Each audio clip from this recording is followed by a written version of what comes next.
Hello, hello, hello, adventurers, and what's going on? Welcome to another one of our Slant Alpha adventures. We are probably not going to be Slant Alpha today, technically speaking.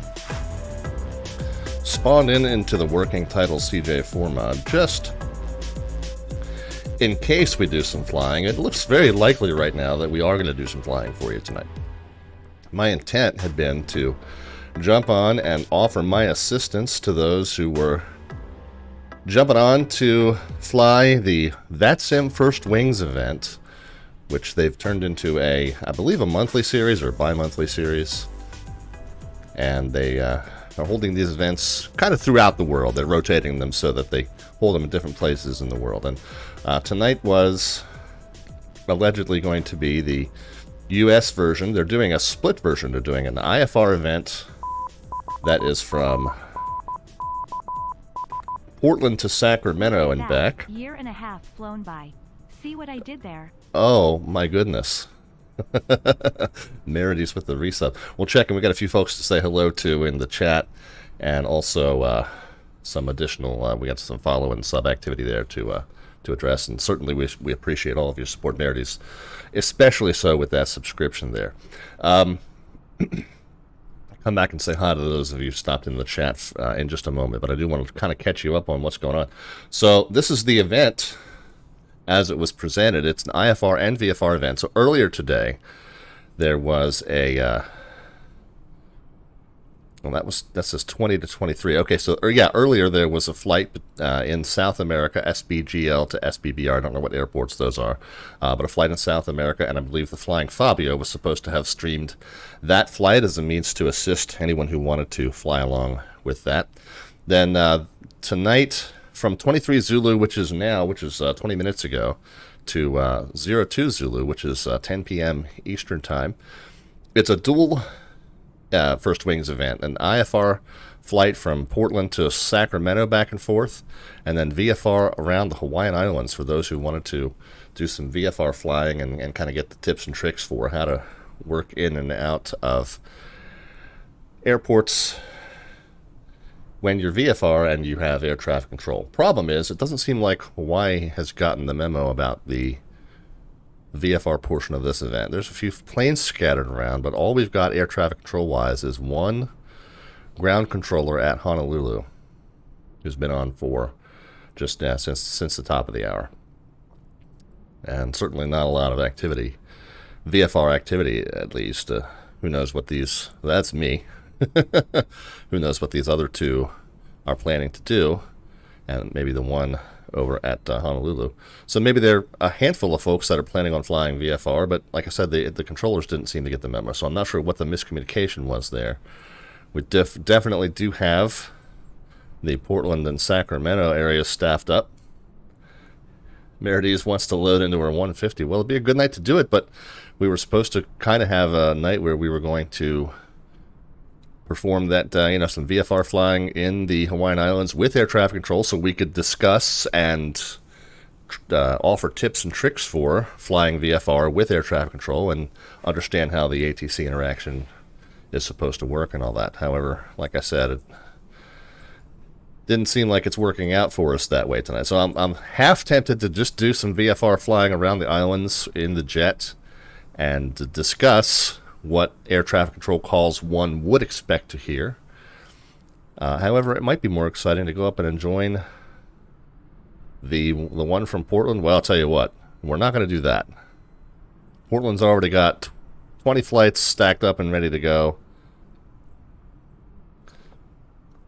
13 at Sacramento. Most of them headed to Portland and back and forth. And those crossfire events are lots of fun and they're chaos. However, the more you load into those events, the more density you pack into those events, and the more frequency congestion you pack into those events, the less newbie-friendly it is. So if we go up there, I think we would just observe. So as much as I think it might be a fun, chaotic night, I don't want to add to chaos, which is supposed to be, a newbie-friendly event. So kind of a shame that we didn't get the memo on the air traffic control down here in the Hawaii Islands area, but I think that's going to be the plan, is maybe just take the jet up for a little bit of a spin, and we'll just talk through what the air traffic control calls would have sounded like had they been here. So I don't know what to say. I really hate to expose an event failure like that. I just want to make sure I'm reading the date right. Sunday, May 8th. From Hawaiian Islands, 23 Zulu to 02 Zulu. That's now, right? That's now. I think it's now.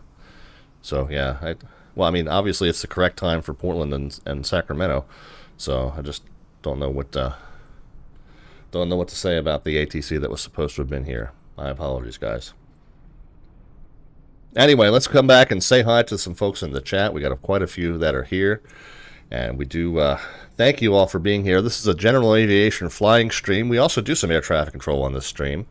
We are certified. We're certified as the tower, up to the tower level in the Washington ARTCC. So you'd see us perform delivery, ground, and tower in any of the Washington area airports, which would include the Bravo airports of Baltimore, Dulles, and DCA, but also some of their non-Bravos, which would be Atlantic City, Richmond, Raleigh, Norfolk, Charlottesville.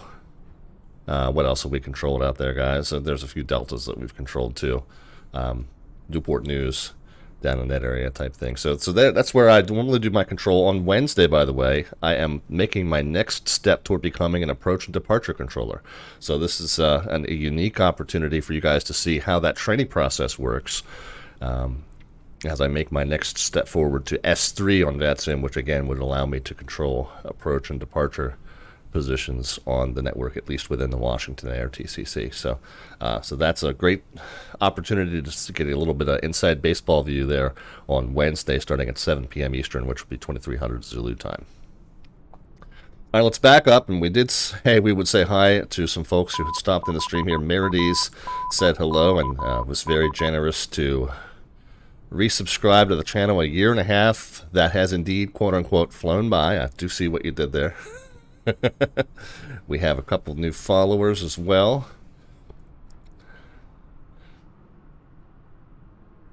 That was from Real Sim Pilot, and C Gardner 84 was the one who just hit the follow moments ago. Who else stopped in? Rob Valkyrie said hello. And, of course, the furry co-pilot always gives Rob Valkyrie a very exuberant greeting, so good to see you here, as always, Rob. We got the Montenegro Era here. That is one quite epic Twitch username, the Montenegro Era. Thank you very much. We have a Twitch follower there who's with someone who might have a medical issue. There are pills you can take for that. Welcome to the channel. Spicy Wood stopped back in. STW is here.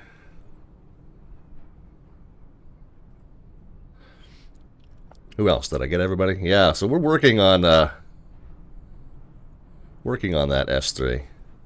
Meredith says, I wish I would certify to help. Normally I'm working this time of the week. Oh no, everybody's got COVID in the Meredith's household. Oh my goodness. Well, hopefully mild cases of it, so very best wishes to speedy recoveries, everybody up there at the Meredith's household. Them's my shoes is here. Hertz is what we call that user. Okay, yeah, we'll shorten that up a little bit just to say Hertz. That's a good one. We'll go with that. And then if the condition gets really bad, then it megahertz, I guess. Anyway, all right. So that's the story, and I'm sticking to it. We're in the Hawaiian Islands. We've spawned into Molokai, and I figured I'd spawn into Molokai just to kind of be central, to give us the best opportunity as possible to hear some of the radio traffic that is around. However, again, no air traffic control to speak of in the area, aside from the one ground controller over at Honolulu. So not a lot of air traffic control to listen in on, which means I guess we're going to do some VFR flying. Let's talk about then how VFR works in the United States. We do have a tutorial on the channel. Yeah, well,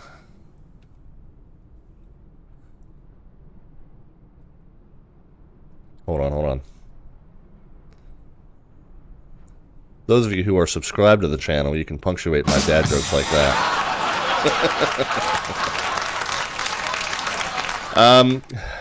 Anyway, so let's talk about how VFR works in the United States.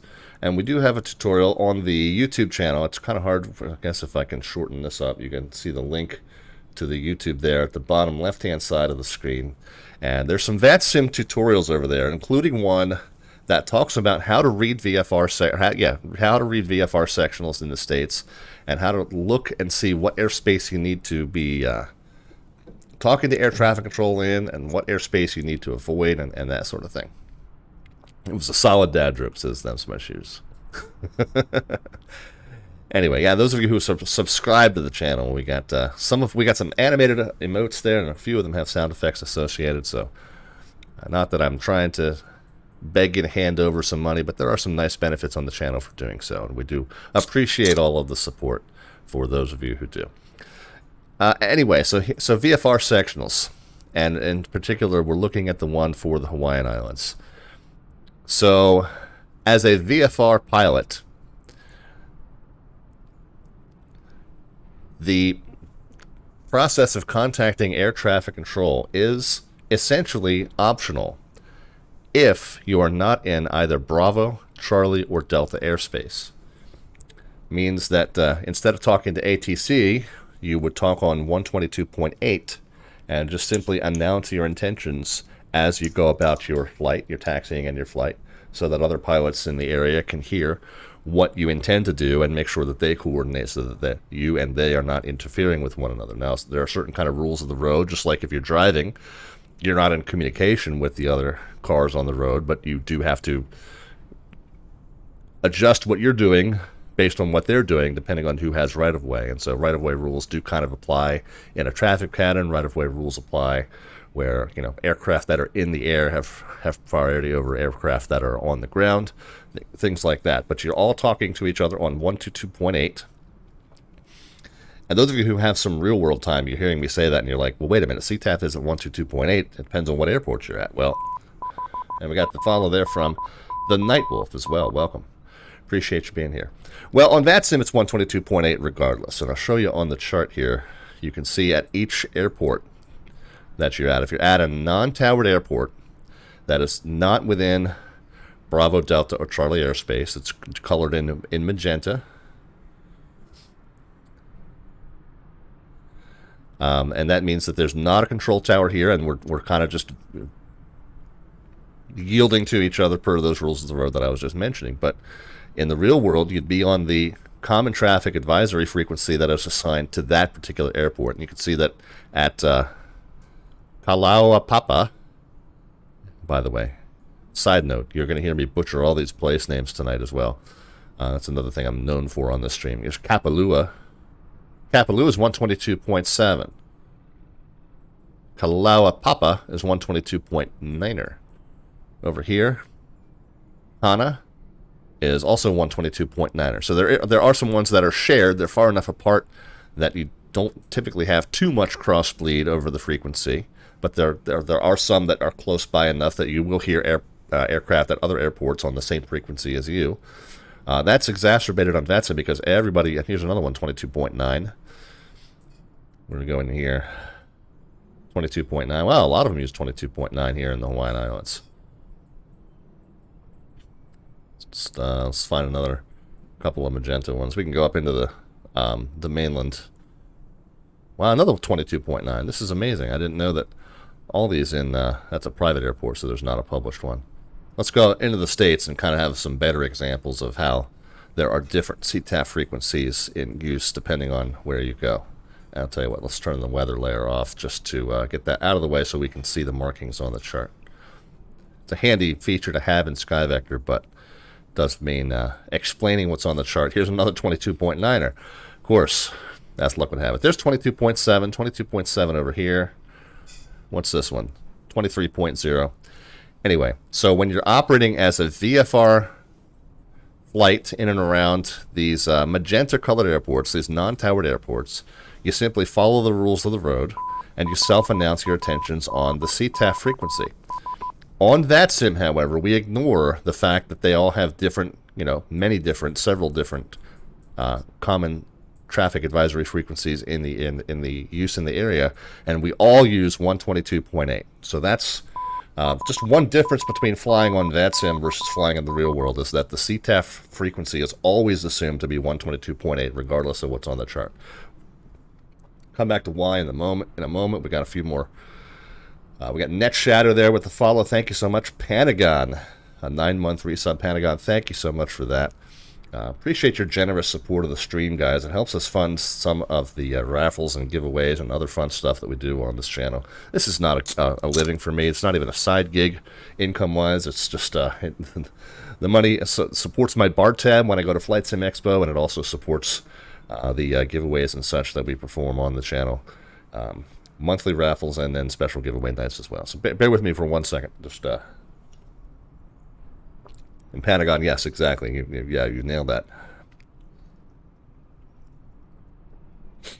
I'm sorry, I'm starting to get a little congested from all the talking already, which is not a good sign.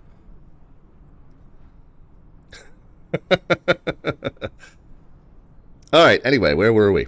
We were talking about operating at non-towered fields and how VATSIM just automatically defaults to 122.8 regardless of what's published. So that is what we're going to be doing a lot of tonight, because now these towered fields are going to end up becoming non-controlled because, like we said, we don't have VATSIM air traffic control online staffing this area.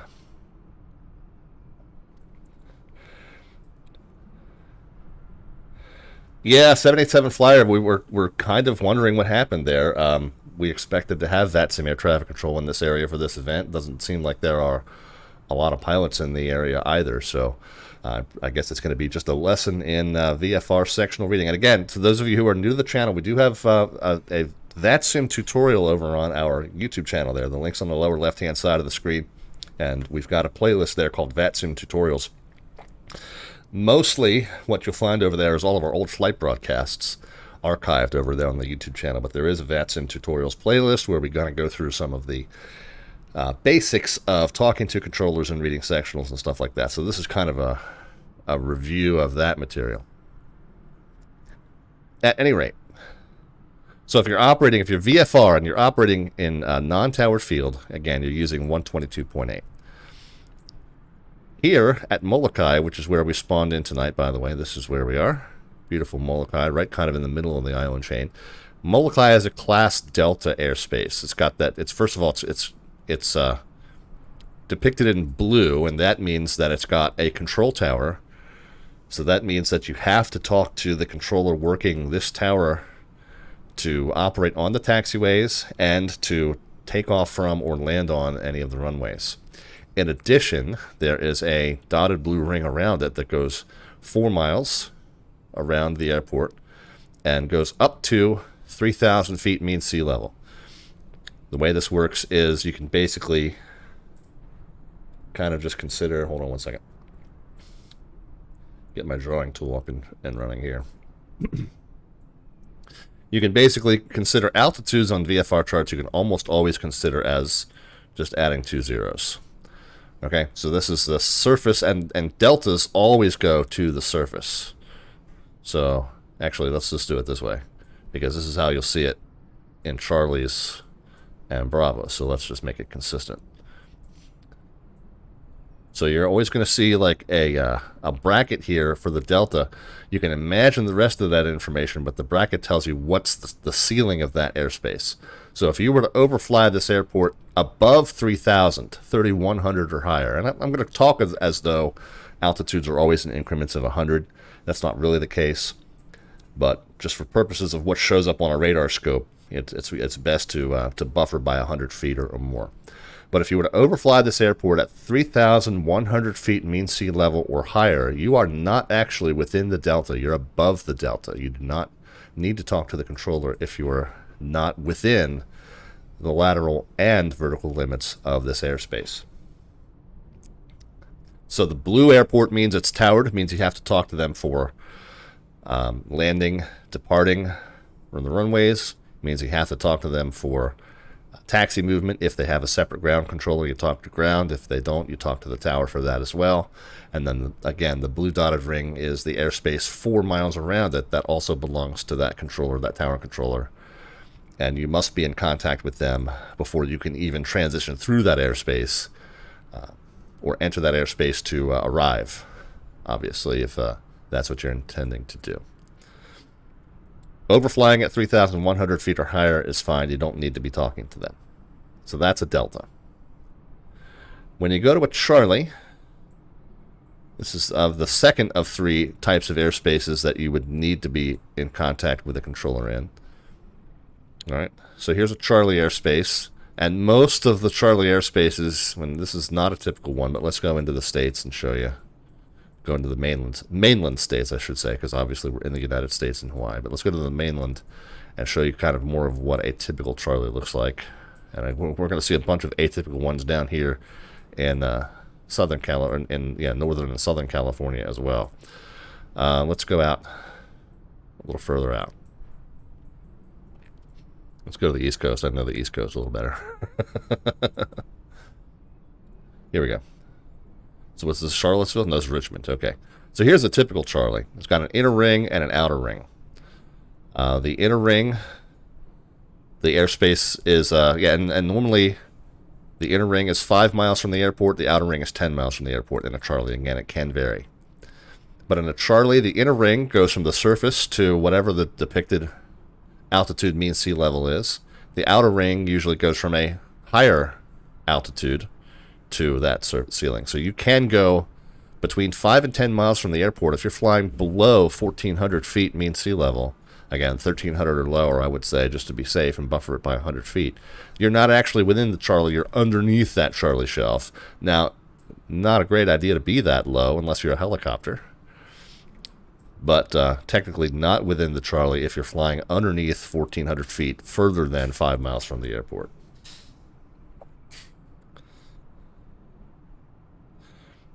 Who's that Twitch username shows up?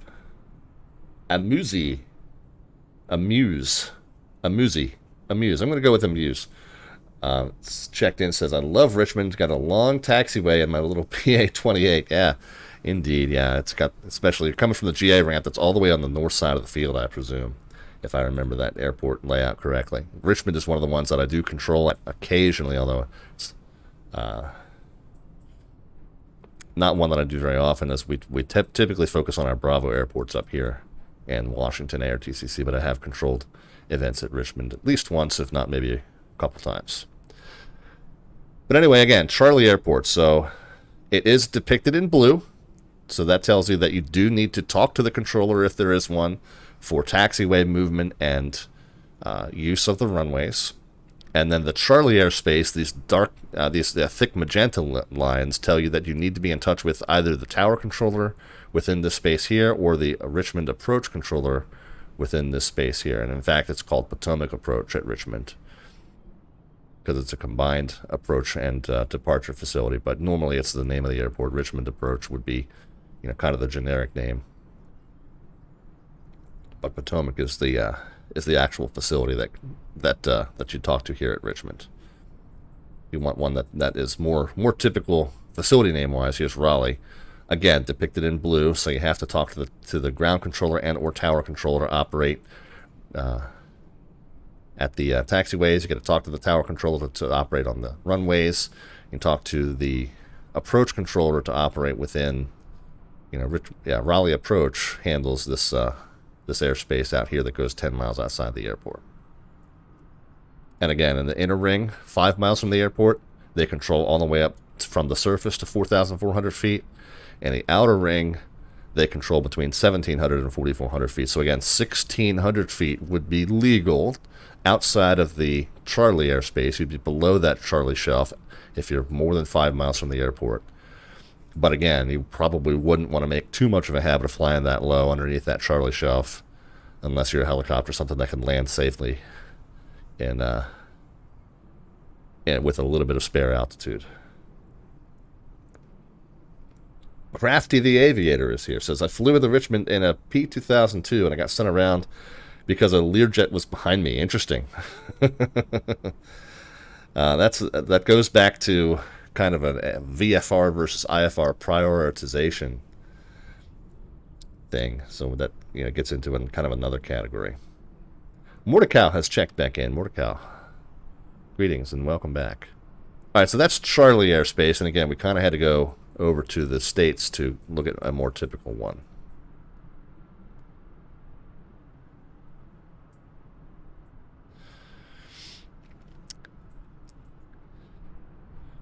So we got our Delta, which we have here at Molokai. We got our Charlie, which we've got here at Kailui, and also here at Hilo is a Charlie, I believe. Oh no, Charlie. Hilo is just is a Delta, just like Molokai. So we have just the 4-mile ring around Hilo. And then here's our Bravo. I think we've got yeah, and this is a Delta here at Lihue, up in the western side of the island.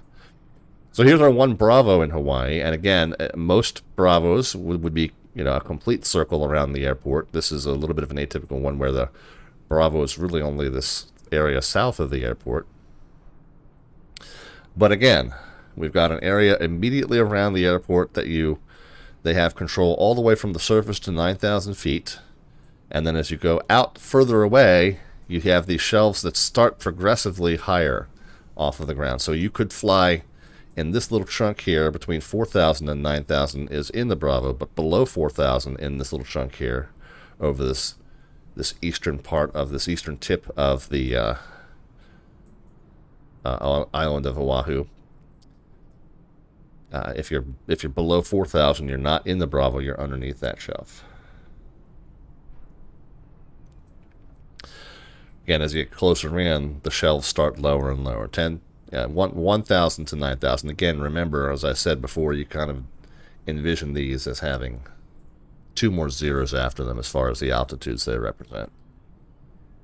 So they're listed there in terms of hundreds of feet. So if you're, you know, typically technically speaking, 999 feet or below, or if you're 9901 and above, you're not within the Bravo airspace. I like, you know, I like to recommend that you buffer by at least 100 feet, because that's what shows up on the controller's radar scope is altitudes rounded to the nearest 100. But again, you even probably want to buffer that by a little bit more, just in case your altimeter is not properly calibrated or what have you. You don't want to find yourself in trouble because you're warned exactly at the altitude you thought you were. Yeah, just squawk 7,700 and do what you please. That's great advice if you enjoy a lot of paperwork.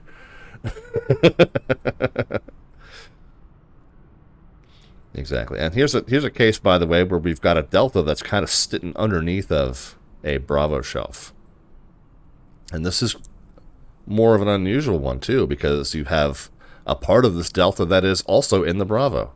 So you get a Delta that goes up to 2,500, but you've got a Bravo that starts at 1,900 and above. So that gets you into some weird situations where you'd need to be talking to the tower controller here at Rogers Field in order to operate up to 1,500. But if you're going 1,600 and higher, you actually would need to have a Bravo clearance in addition to talking with the Delta controller here at Rogers. So that's a bit of an unusual one there. Talking about the entry requirements again, we talked at the Delta. We talked about how you need to be in touch with the tower controller to operate at the field or on the taxiways. And again, might be the ground controller if they're on separately, or tower controller might be on handling all of that together. At a Charlie, you need to be talking to the ground or tower controller to operate at the airport. You need to be talking to the tower or the approach controller to operate within the Charlie airspace around it. Bravo, the requirements is a little bit more stringent, as we alluded to just a moment ago. In order to enter a Bravo airspace, whether it's entering from the surface of the airport or entering from below or outside of the lateral boundaries coming inbound, you need to have what's called a Bravo clearance. You need to specifically hear the words "cleared into the Class Bravo airspace."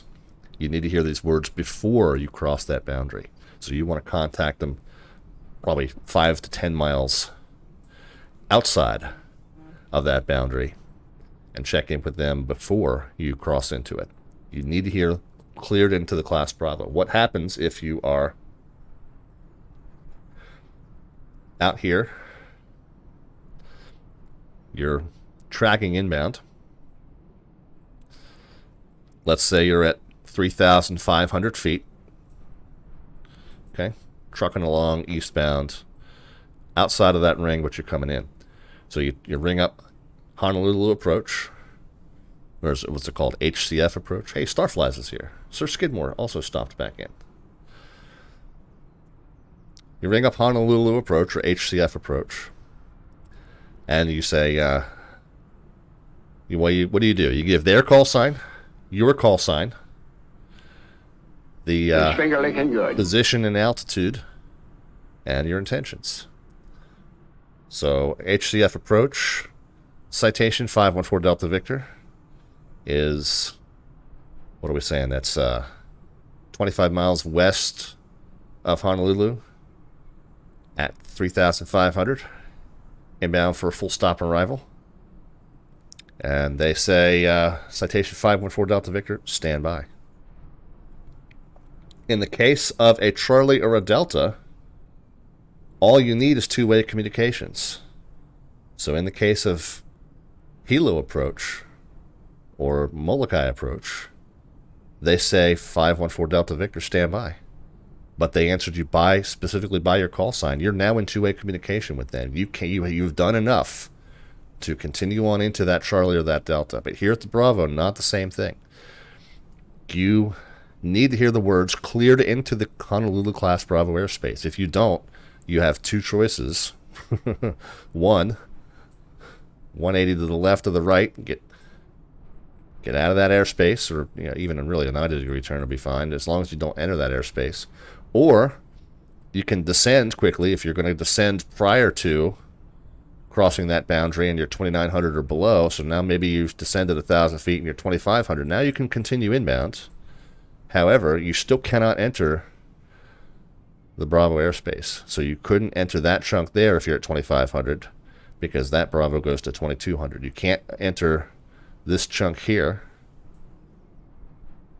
Can't quite tell where that is. Maybe we'll go to the attack chart, because you have to be at, you're in the Bravo if you're at 1,900 there. You actually need to be real careful. You don't want to enter this Delta airspace, which goes up to 2,500 feet, until you're talking to the controller at John Rogers Field. So even still, if you don't get a Bravo clearance, you don't want to cross this boundary and go too much further if you're still at 3,500, or if you're in this shelf here.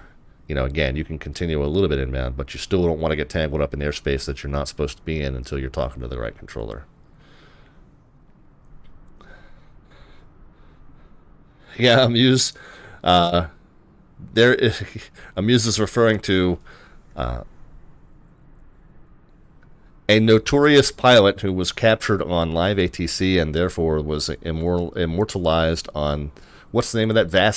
VAS Aviation channel, right? VAS Aviation, where he just plowed right into the Las Vegas Bravo and was yelling at the controller about how he should have been cleared in, and he wasn't, but he went ahead and did it anyway and almost got run over by a couple airliners. Yeah, no, I can't copy a number. It's what was it? I think we got a clip of it here. Possible pilot deviation, advise you contact approach. I'll give you the number when you're ready to copy. Not ready to copy, I'm flying.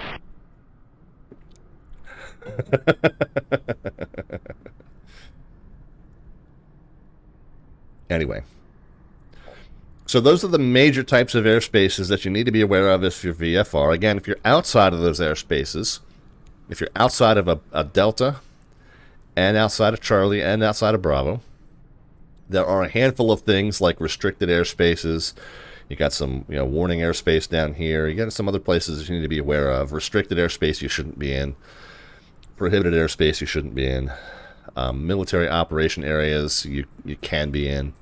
But if you're not in Bravo, Delta, and Charlie, as a VFR pilot, you do not need to be in touch with air traffic control. Now you can touch base with the controllers and get what's called flight following, which is a service where the controller will radar identify you. They'll issue you a squawk code, and they'll radar identify you.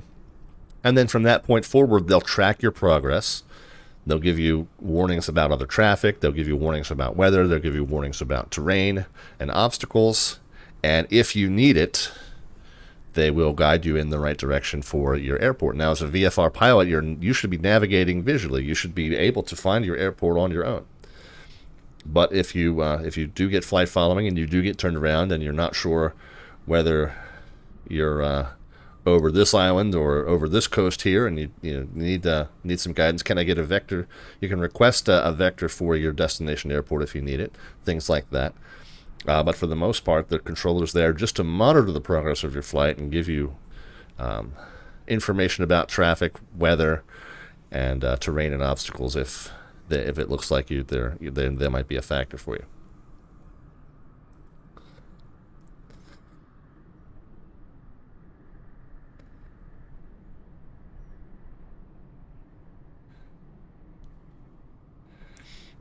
What do you say to the controller if your intentions are just to fly through the Bravo or the Charlie?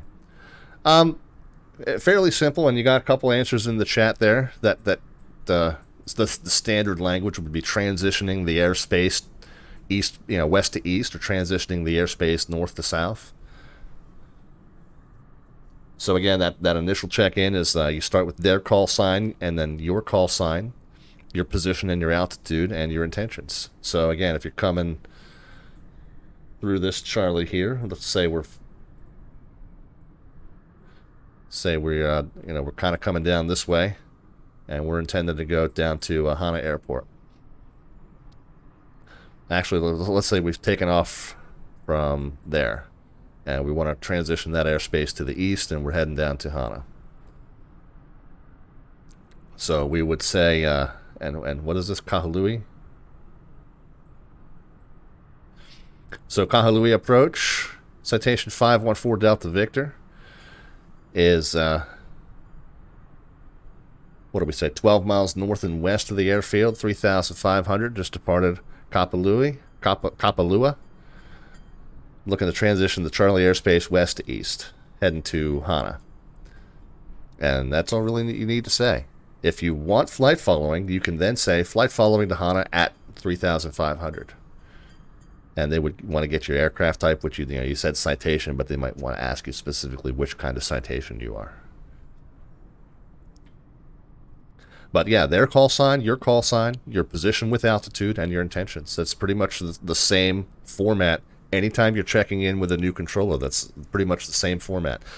When you're checking in with a controller that you were handed off to from another controller, you can usually omit the position report because they know where you are. They can see you on your scope, and a matter of fact, the other controller already kind of pointed out to them that you're about to be handed off from their airspace to the new controller's airspace. So they've already kind of touched base about you. They know that you're coming, so you can omit the position report, and they already have what you call radar track, meaning that they already know which tag is you. So when you call them with your call sign, they already know which blip on their scope you are. So in that case, you don't need the position, but it's their call sign, your call sign. Your altitude still you give. You don't need to give the position, but you do need to verify the altitude. And then your intentions, if you're IFR, are kind of clear. If you're VFR, again, it wouldn't be a bad thing to reiterate your intentions. So let's say you're out here, you have flight following from HCF Center, and you've now been handed off to Kahului Approach. Kahului Approach, citation 514 Delta Victor, 3,500. Flight following to Hana.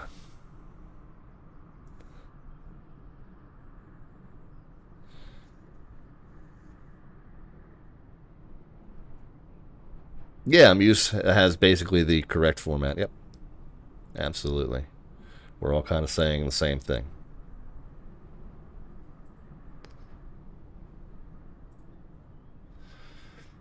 I'm told that there might be a little bit more air traffic control here, no? Oh, well, Honolulu now has a ground and a tower. Oh. Yep, okay. HCF Center is now online, so we do now have air traffic control coverage throughout this region. The one other thing on VATSIM, if you're new to VATSIM, but you do have some experience in the real world, is that is that VATSIM operates on what we call kind of a top-down hierarchy. So you'll notice that, even in the mainland, not everything is staffed at the moment. So, for example, we got Santa Rosa. It normally has a control tower, but it's not staffed right now. There's not a little T icon. So you think, oh, well, now Santa Rosa's not controlled. Well, that's not the case, unfortunately, because that airport then gets inherited by either NorCal Approach, if it's within that controller's lateral boundaries. It's not just this circular ring. The TRACON boundaries actually extend beyond the Bravo and Charlie boundaries, by the way. So you might get inherited as the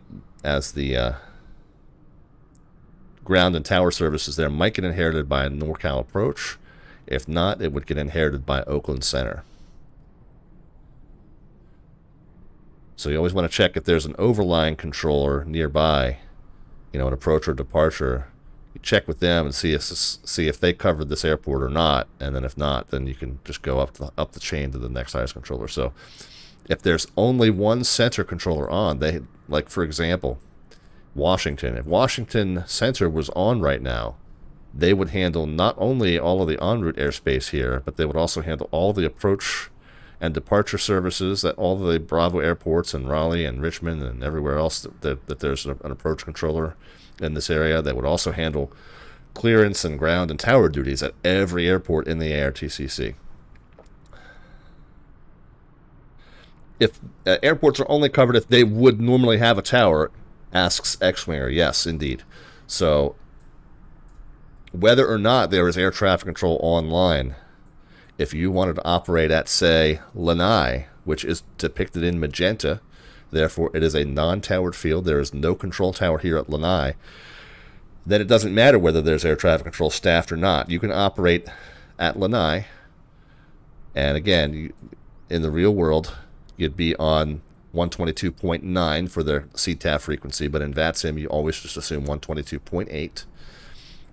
But again, like right now, even though Honolulu Center is on, they wouldn't require you to contact them to operate at Lanai because, again, it's a non-towered field. You operate there just by announcing your intentions on 122.8. Citation 514 Delta Victor departing, I can't remember what runway. Departing runway 5, VFR to the north.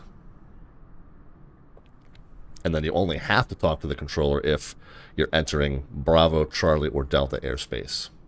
Again, VFR flights can operate wherever they please, more or less, within certain guidelines, of course, rules of the road, right away, that sort of thing.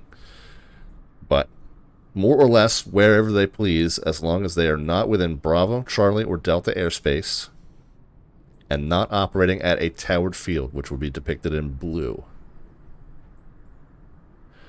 And in those cases, would just be self-announcing on 122.8. What's the correct phraseology to inquire about ATC coverage? There really isn't. There isn't phraseology. The best way to do it is to have either this app here, which is called VATSPY, and you can plainly see what air traffic control is available. Okay, this is Honolulu Center here. You can hover over it and see some details about it.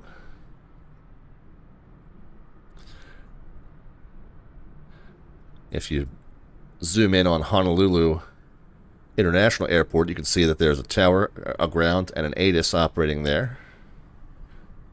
But if you were to go over to Hilo, for example, PHTO, you can see that there's not any air traffic control there.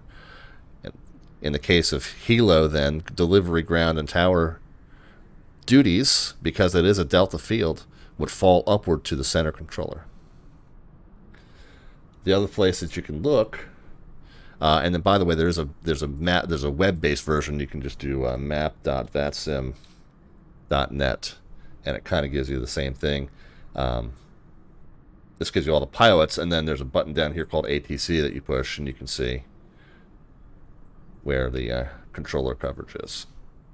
Kind of gives you the same information. Now, this does give you a little bit more accurate depiction of the TRACON airspace, again, notice that the TRACON controls airspace that is outside of the Bravo. So again, even though they cover all that, if you're VFR,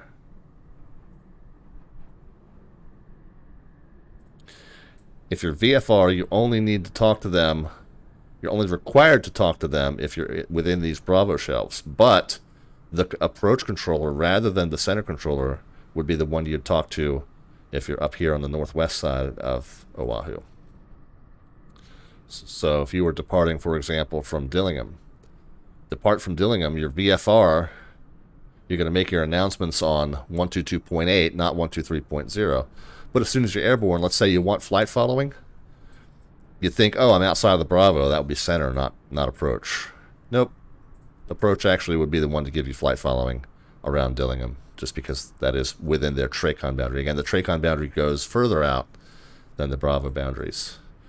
And there's not a pilot chart that shows TRACON boundaries. In the real world, you just kind of, you know, because they're always staffed, you always know who you need to talk to. Yep, full coverage over at Honolulu now. You got ATIS, you got ground, you got tower, you got approach, and then you got center. So they are finally here. Maybe so it is 8 o'clock now Eastern time, midnight Zulu time. So maybe there was a miscommunication by an hour as to what the start time was supposed to be. So you have this graphical representation, and you also have in your pilot client, you can see which controllers are on. Now, as far as, say, for example, you're at Dillingham, and you want to do an IFR departure. So even though it's a non-towered field, you still need an IFR clearance to depart there, because you're going to be in controlled airspace as soon as you leave Dillingham. So you would get your IFR clearance again. You might think, oh, it's outside of the Bravo, so approach wouldn't cover that, center would. But actually, you know, they'd kick you back down to the approach controller. So if you weren't sure, you're like, oh, I can't remember. Does the approach controller handle Dillingham, the airspace around Dillingham, or not? You basically would just ask. I mean, there's no specific phraseology you need. Honolulu approach, citation 514 Delta Victor, looking to get an IFR clearance out of Dillingham. Do you handle that, or is that centers? I mean, those of you who have been on the stream long enough have heard me ask that question to controllers numerous times, and it goes kind of back to the example we were talking about in Northern California. So there's Sacramento, there's Oakland. Well, we were looking at STS, I forget what STS, Sonoma. So if you're at Sonoma, you might not know whether you're within, you know, NorCal approaches or Sacramento approaches, or this might still be called NorCal. You might not know whether you're actually in this approach airspace or not. You know, you don't know if you're supposed to get that clearance from center or from approach. So you can just call and ask. NorCal approach, citation 514 Delta Victor, looking to depart Sonoma. IFR clearance, is that with you or is that with center? Easy enough.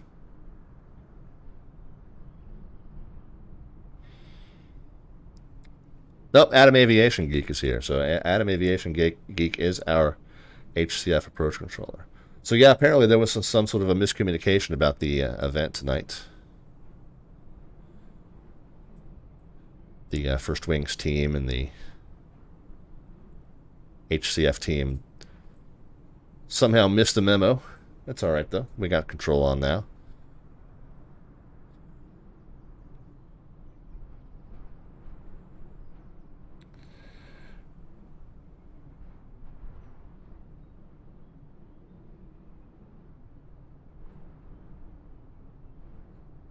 And Eager Beaver has a great question.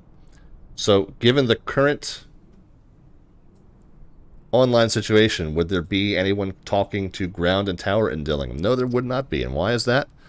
Because regardless of any staffing, that is a magenta colored airfield. That means there is not, in the real world, a control tower at this airport. So at this airport, you would always be operating on CTAF, again, 22.8 instead of 23.0. But you'd be operating on CTAF 122.8, Dillingham traffic, citation 514 Delta Victor's taxiing out to the westbound runway for VFR westbound departure. And then once you're airborne, once you depart from Dillingham, If you're IFR, then you need to touch base with the controller. Well, okay. If you're IFR, you need to touch base with the controller first, get your IFR clearance, go back to 122.8 to announce your movement around the airport, and then once you're airborne, touch base with the controller to become under your IFR clearance. If you're VFR, then you don't need to talk to anybody because it's a non-towered field. And then once you depart it, you're not within Bravo, Charlie, or Delta airspace. So at that point, talking to the controller is optional if you want flight following services. And at that point, you would ring up Honolulu approach or HCF approach. But yeah, there's no ground or tower there under any circumstances. Now, contrast that to Carl Field over here. Now that's a military field, but it's a Delta that is within this, it's outside of the Bravo, north and east of the Bravo, but it is within the TRACON area of the Honolulu approach controller. So even though there's not someone staffing this tower, you would still operate ground and tower here as though it is towered. You would just simply be talking to an approach controller instead. So is approach staffing, X-Winger asks, is approach staffing indicated by the blue boundary on the browser map? Let's go back to that map.vatsim.net.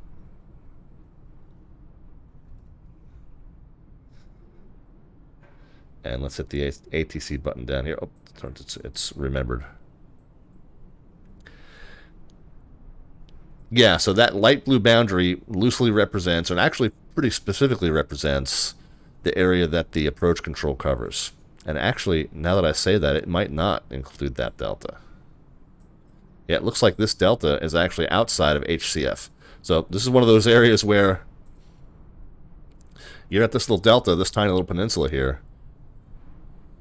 It looks like, and Adam Aviation Geek, you can correct me if I'm wrong, but it looks like you'd be outside of the TRACON, and so you would actually contact center and not approach to depart from Marion Carr Field, Kaneohe Bay. According to this, it looks like that would be centers, not approaches. So again, one of those situations where, you know, Kaneohe Bay, your HCF approach, Citation 514 Delta Victor is requesting taxi for a VFR northeastbound departure. Is that yours or centers? And they would tell you it's centers.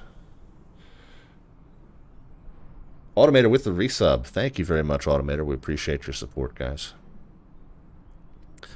All right, well, now that we've got air traffic control on, let's see if we can tune up the center controller. 126.5. Yeah, thanks for explaining the ATC hierarchy. That's why I'm here tonight. Didn't know if we were going to get a chance to do some flying or just get on and offer some pointers and tips and tricks and questions and answers. Yeah, happy to be on either way. But let's go ahead and get the plane fired up just enough so that we can monitor the air traffic control frequency, and that way I can answer specific questions about stuff that comes up.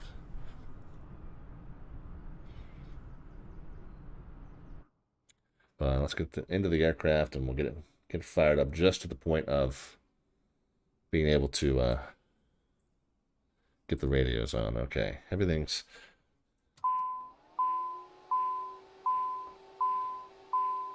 battery switch, generator switch. Let's see, we'll cancel those. Generator switches are indeed on.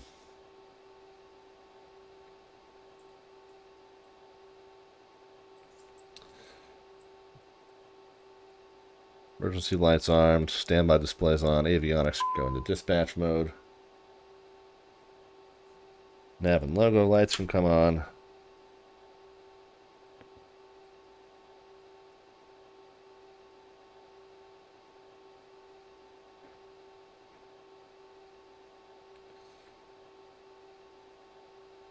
We'll initialize our position here.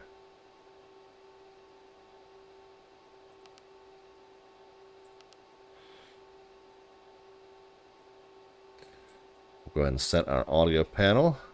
So COM 2 can come off. Nav radios can come off.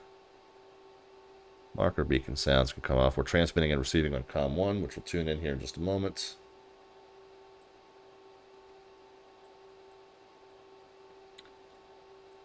I think we'll go ahead and just get the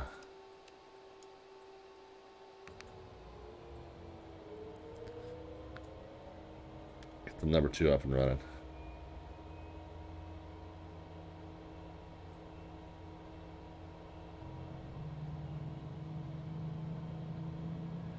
As Kinks has checked into the channel with a question.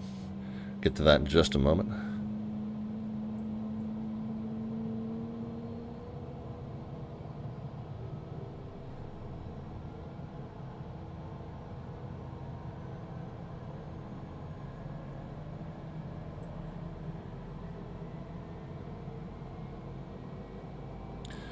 So as Kinks says, I'm not a native English speaker, and the American controllers talk a little fast.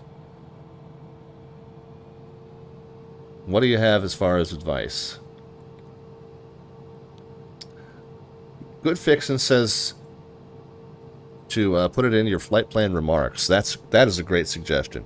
Maybe with your initial call-up even, you could say, Citation 514 Delta Victor, Honolulu approach, requesting taxi for a VFR departure, non-native English speaker. Yeah, just right, exactly. Just add it to your call, add it to your initial call. That's what I would do.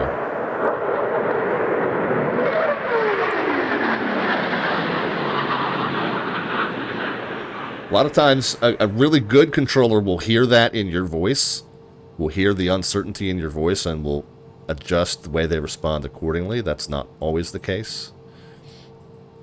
Go ahead and get this into full avionics mode. Yeah, we got the warnings on the left-hand side, but everything's good on the right-hand side. Okay, and then let's tune in that control frequency, 126.5.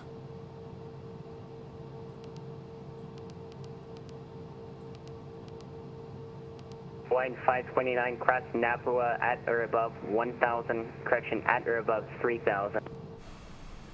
Cross Napua at or above 3,000, Hawaiian 529.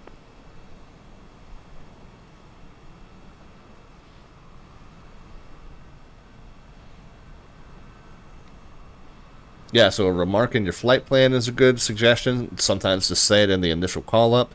Again, sometimes with the controllers, you know, a lot of times a controller can sense from your initial call that they need to respond a little bit slowly if they can kind of tell that English isn't your first language. 584 passing 2,000 for 8,000.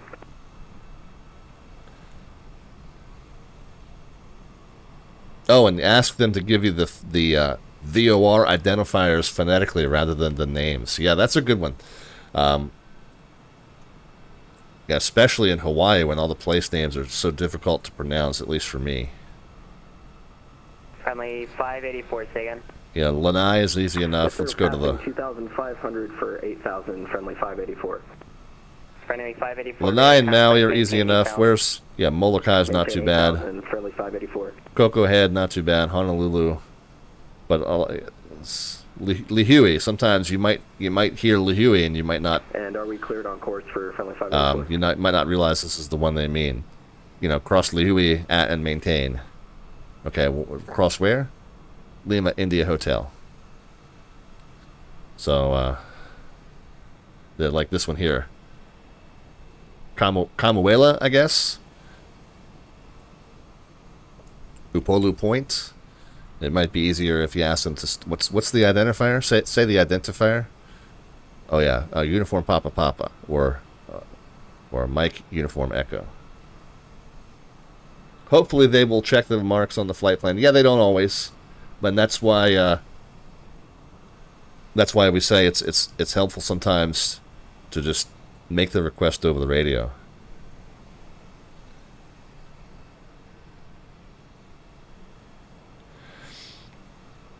Off schedule says, yeah, if you check in with your position based on the identifier rather than the place name, the controller will often respond with that as well. So if you initially check in and say, Friendly 584, verify you are... Hilo approach, citation 514 Delta Victor. I'm 15 miles west of Mike Uniform Echo, 3,500. You know, if you say Mike Uniform Echo instead of saying Kamoela, then, you know, it's very possible that they would respond back using that VOR identifier rather than the name in kind. A lot of times the controller is going to respond to you in kind to how you checked in with them. So if you check in as citation 514 Delta Victor, that's how they should respond to you. If you check in as November 514 Delta Victor, that's probably how they'll respond to you. So again, that's great advice.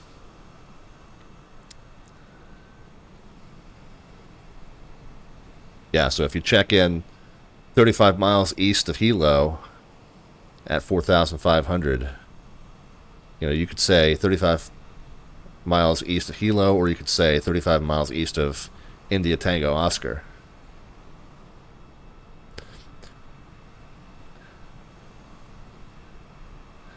But, I mean, really, honestly, the best advice, the quickest way to address the situation is simply just to say again a little slower, please. Once you do that once, they'll catch on. 514 Delta Victor, say again a little slower, please.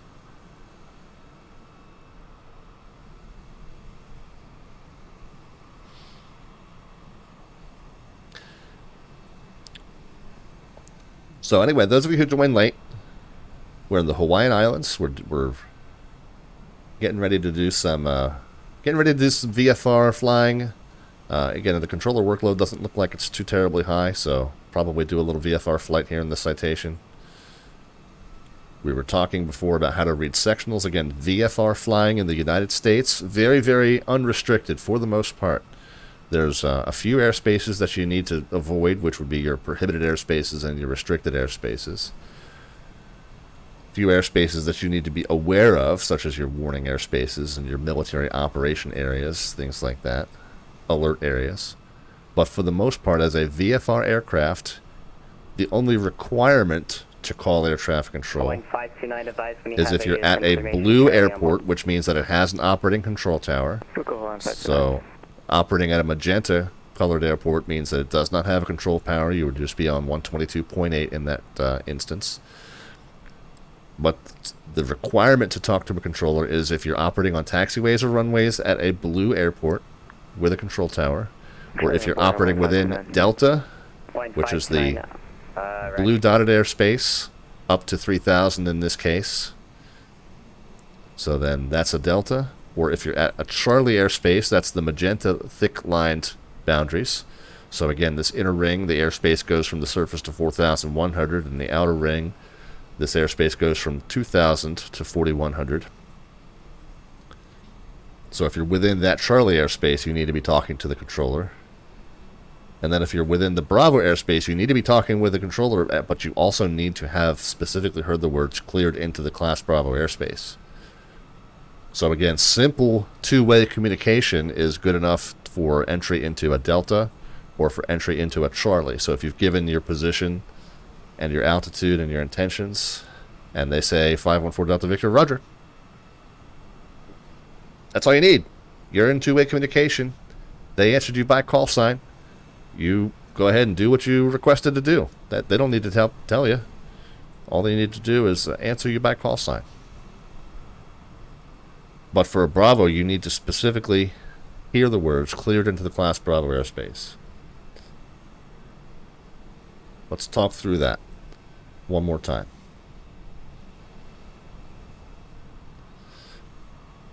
So let's say we're out here. HCF approach, citation 514 Delta Victor. We're 40 miles east of Honolulu at 4,500 inbound for a full stop. Citation 514 Delta Victor, roger. Okay. Well, then you either got to turn or descend. And descend's probably not a great option in this case, because you'd have to descend to 900 feet in order to avoid entering that Bravo airspace. 7 Foxtrot Alpha. So I would say turn, terminated, squawk or VFR, enter, and frequency you know, change maybe enter a just a perform a 360. You want to stay outside that boundary until they say 514 Delta Victor cleared into the Class Bravo airspace. So if all you get's Roger in that case, you'd better clarify with them. Approach. I'm sorry. Are we cleared into the Bravo?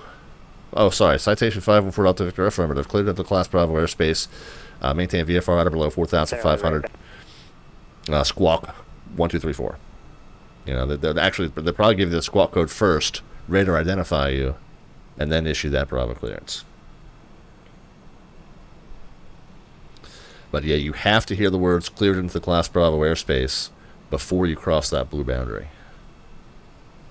Delta and Charlie, not the same thing. Delta and Charlie, all you got to do is hear your call sign in response to a request. You got to hear your call sign and not the words remain outside the Delta or remain outside the Charlie.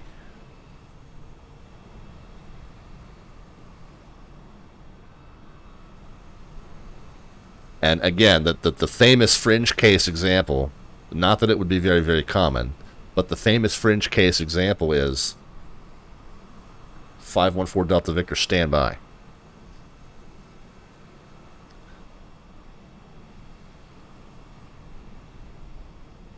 Molokai Tower, citation 514 Delta Victor's 10 miles north and west of the field, 3,500 inbound for full stop. Citation 514 Delta Victor, Molokai approach, or Molokai Tower, Roger. Hawaiian 529 Or citation at 514 Delta Hawaiian Victor, Islands, Molokai Tower, runway standby. 35 repair.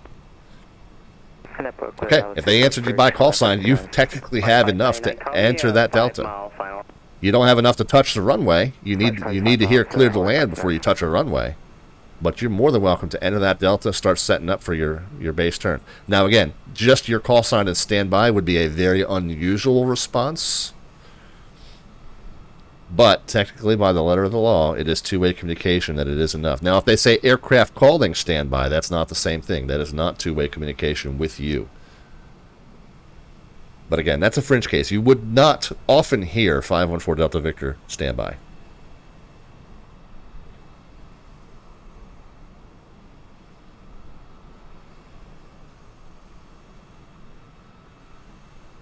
X-Winger says, I've been meaning to ask a controller this. If you don't have Navigraph, can you effectively navigate taxiways? So X-Winger, you've got some advice there. You can ask for progressive taxi. I would say you should probably have charts for anywhere that you're flying into and out of. It doesn't have to be Navigraph. There are some free sources. Now in the U.S., it's great because the U.S., every U.S. chart is freely available right here via SkyVector, but through a bunch of other sources. So that's one reason why I think VFR flying in the U.S. is really, really wonderful. Free access to all of the complete charts. ChartFox can be a good resource for charts outside of the U.S. indeed.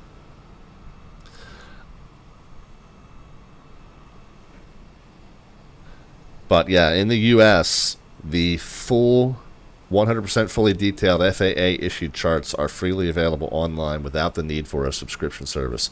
SkyVector's a great place to get them, but multiple sources that you can...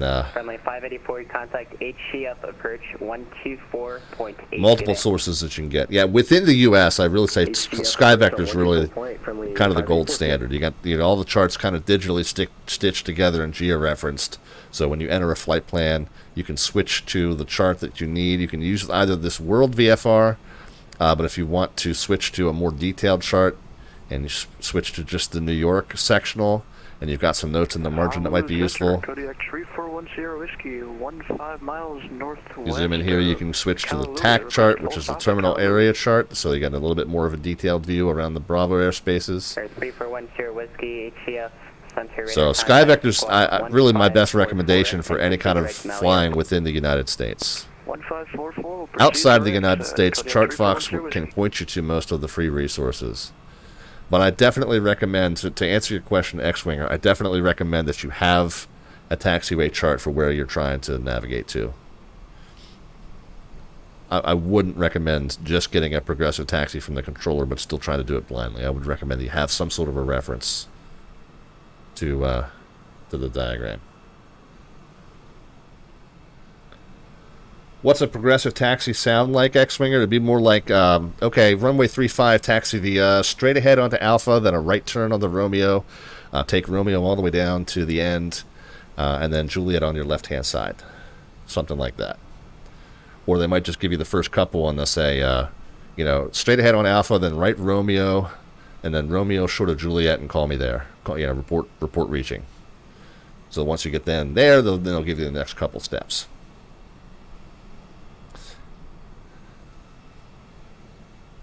The FAA chart site that I always recommend is called the Digital Terminal Procedures Publication. Links in the chat.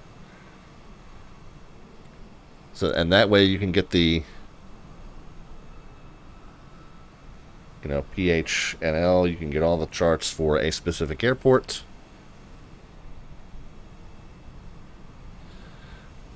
But it's the very same charts that you can get. Like if I hover over there and right click and hover over that, there's a pop-up. It's all these same charts. So you can get to those either way, really. But it's the exact same charts.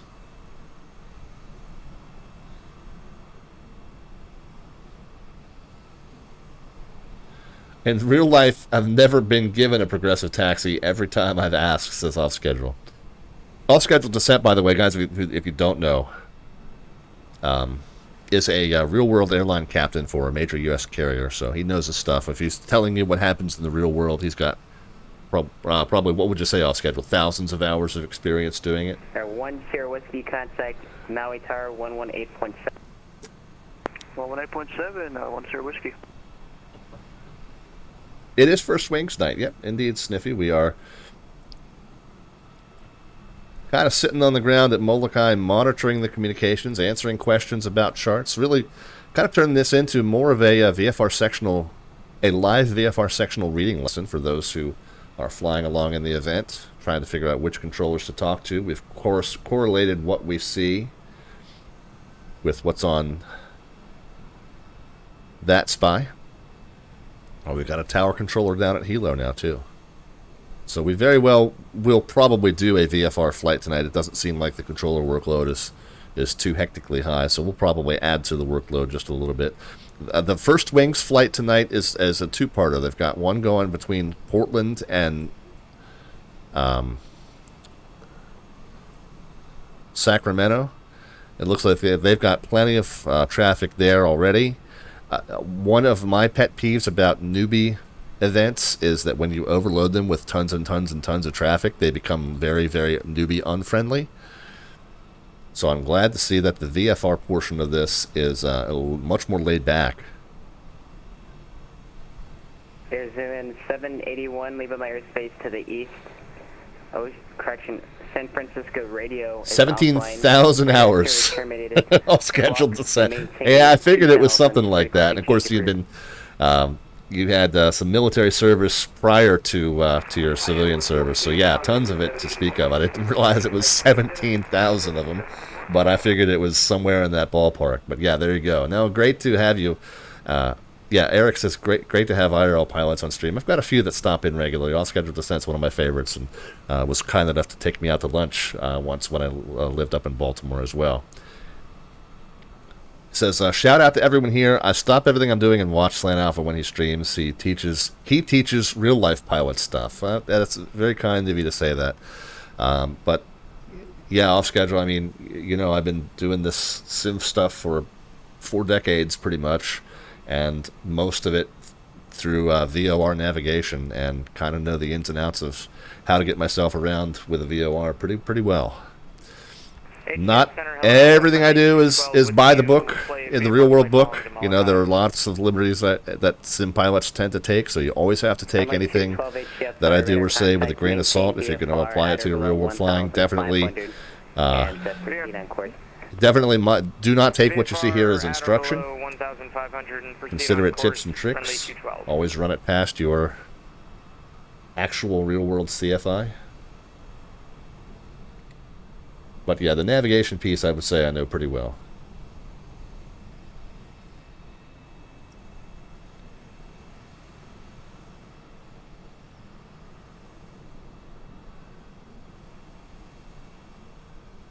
Hoping to see a little bit of activity Friendly here. T12 squawk 1563.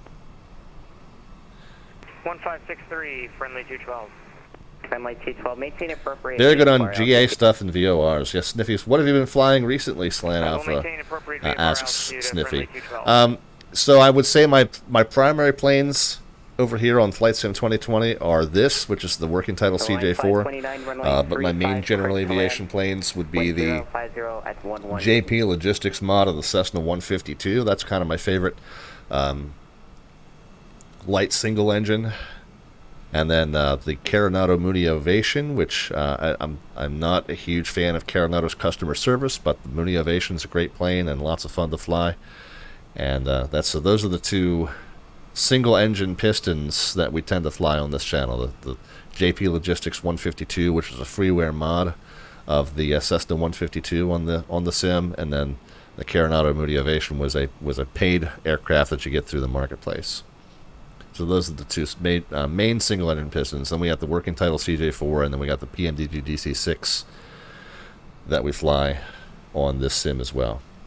Those are my main four here in this sim. I think we're probably talking about maybe the Milviz 310 in the near future, the Wing 42 Boeing 247 is a near-term possibility, and then I think also that BAE 146 baby airliner is probably coming, as is the PMDG 737. So I think we've got quite a few additions coming to this sim in terms of aircraft in the hangar. I'm not a fan of Coronado customer support. Now, I've gotten quick responses to the inquiries I've made of them since off schedule. Wasn't the answer I wanted to hear, but they were honest at least. My big beef with the Coronado team with respect to that Mooney Ovation happened when Sim Update 5 came out. And when Sim Update 5 came out, that was the one that changed the way cockpit controls were interacted with for the benefit of the Xbox world. And of course then we could switch back to the legacy mode here for those of us who fly it on PC. Well, that's all well and good, except for something happened with the fuel selector in the Mooney, and the fuel selector could not be turned no matter what you did. And it took them 7 weeks to address it. 7 weeks. So that Mooney was pretty much unflyable for almost 2 full months, because you either booted it up cold and dark and the fuel selector was off and you couldn't turn it on, or you booted it up in running and the fuel selector was on the left hand side, but you couldn't switch it to the right ever, so you could only access half of your fuel. And that was the condition for 7 weeks, and I put in multiple support tickets, and all I got was, we're aware of it, closed, resolved. Okay, you're aware of it is not the same thing as resolved. I'm sorry. You're aware of it and we expect to fix out within a week? Yes. Okay, fine, close it as resolved. We're aware of it and then wait until the thing is resolved and then close the ticket? That's fine. But don't keep closing my tickets as resolved when it's still weeks and weeks and weeks away before you actually resolve it. I think that's BS. So it took wait. By contrast, PMDG had an update out for the DC6 within 7 hours of Sim Update 5 release. Coronado took 7 weeks. I wouldn't suppose you'd know, but is the JP 152 good enough for the VATSIM P rating? So yeah, absolutely. It functions perfectly, Sniffy. The only thing is it doesn't have RNAV capability, so you don't have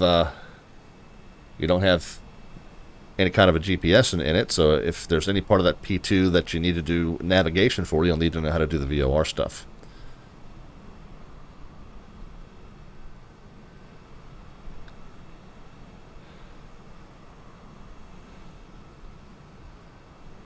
So my only gripes is off schedule is I wish I could dump the GPS panels and go back to a basic radio stack. Yeah, I agree. I asked and they said no. They looked into it. They realized that only about 3 people would want this. I would be one of the other ones. Would take a lot of work. And they told me just to set the GPS to the message page. Yep, and that's exactly what I do. Yep, Care now, don't. Now, so that request, I understand them saying it's wouldn't be high on their priority list. I get that. That's an honest answer. But my big concern off schedule was the length of time it took them to get that Mooney working again once Sim Update 5 came out. Literally, and I think it was. I'm giving them a slightly unfair shake by saying 7 weeks. I believe it was 48 days.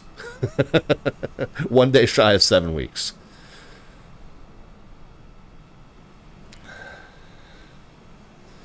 All right, I'll tell you what, guys.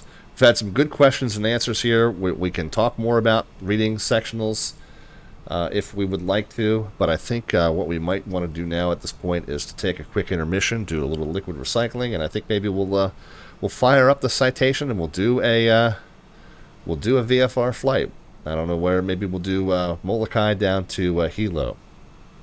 So let's go ahead and take a quick intermission, and we'll come back and do that. And again, we'll talk through the prep as far as the navigation that we intend to do VFR-wise on the sectional. We'll talk about who we need to talk to at each stage of the game, and maybe we'll transition that Charlie over top of what's this one here? I always forget the name of it.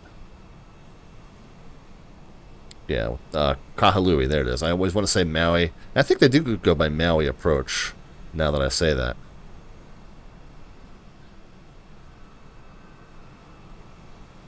It's just, a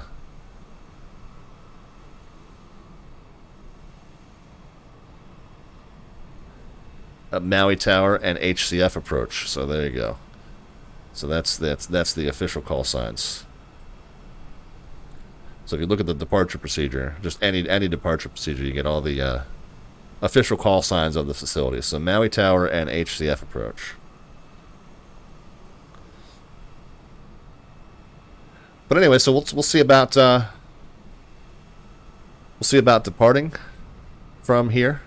Molokai. We'll head down to Hilo, which is down on the eastern side of the Big Island. We'll transition through that Charlie. We'll figure out who we need to talk to and what we need to say to do that. And we'll get started on that here as we come back. In the meantime, guys, if you do have questions, please continue to ask them. I've got plenty of regulars in the chat that can help you out with anything if they flash by and I don't quite see them. But yeah, feel free to ask questions. Got lots of folks here that can help you. So we'll do some VFR flying in the Cessna Citation, the working title mod of the Cessna Citation CJ4 for Flight Sim 2020 here at the VATSIM First Wings VFR event. Talk to you here in just a few. Stay tuned.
212, advise you have the Molokai airport in sight.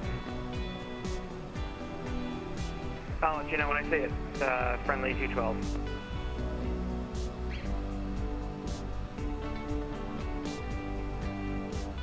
At friendly 212, I do have the airport in sight. 212, enter right base, runway 5. Advise you have the weather.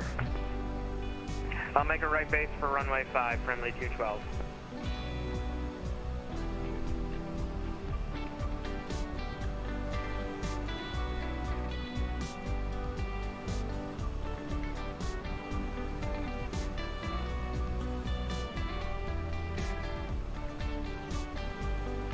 Honolulu Control, good afternoon, friendly 999er. We are 5,000 heading 150.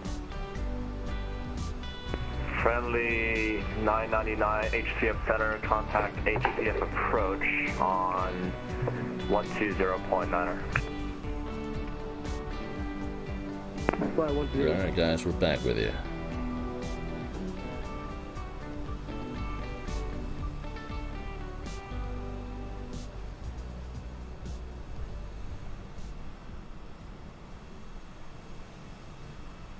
Alright, I think it's time, guys. Let's go ahead and do a VFR flight. Pull up Sky Vector. Where are we? We are at Molokai. Right? So I can right-click that, add that to the plan. We're going to go to Hilo. We're going to right-click that, add that to the plan. Whoops. Didn't mean to drag that line out there, but... So... Sky Vector has plotted a straight line. Bear with me 1 second, guys. Got a sneeze coming on.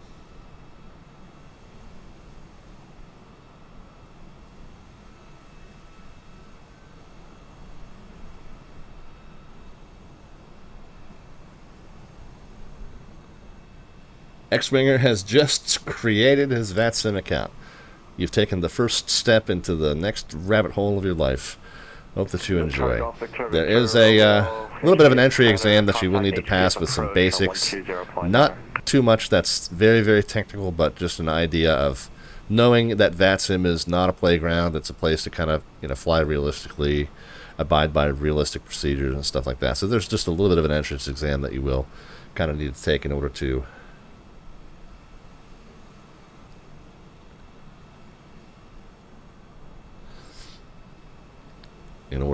get by there. Anyway, so what I've done now is I'm dragging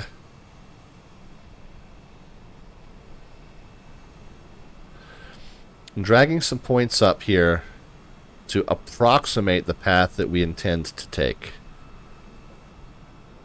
Again, there's not a specific route that we need to file when we're VFR. We're just basically going to say VFR eastbound. So we'll start by going probably straight out and pass Kakyu Point here. And maybe we'll... see, we got some high peaks here. We'll avoid the high peaks. We'll kind of just approximate the coastline and transition to Charlie. We'll stay off the coast there. I mean, not so much because we can't fly over land. I mean, we're going to be in a jet that's capable of flying at, 40,000 feet plus. So it's not like we couldn't fly higher and go straight over the land if we wanted to. But just for the purpose of doing a VFR navigated flight, meaning visually navigated, we're not using really any nav aids here. Make right traffic, runway 5, friendly 212. We're just going to fly visually navigated flight. Southwest 1303 HTF got a clearance on request. It's going to be a voice clearance, and there's no PDC at Kona.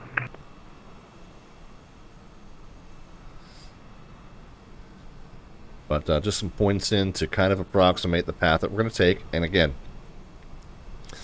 coastlines, really easy to navigate by for the most part. Of course, we found in our most recent stream as we were going up the Jersey Shore that it's not always really easy to tell where along the coastline you are. I think this coastline is distinctly shaped enough that we shouldn't have too much difficulty keeping track of our progress.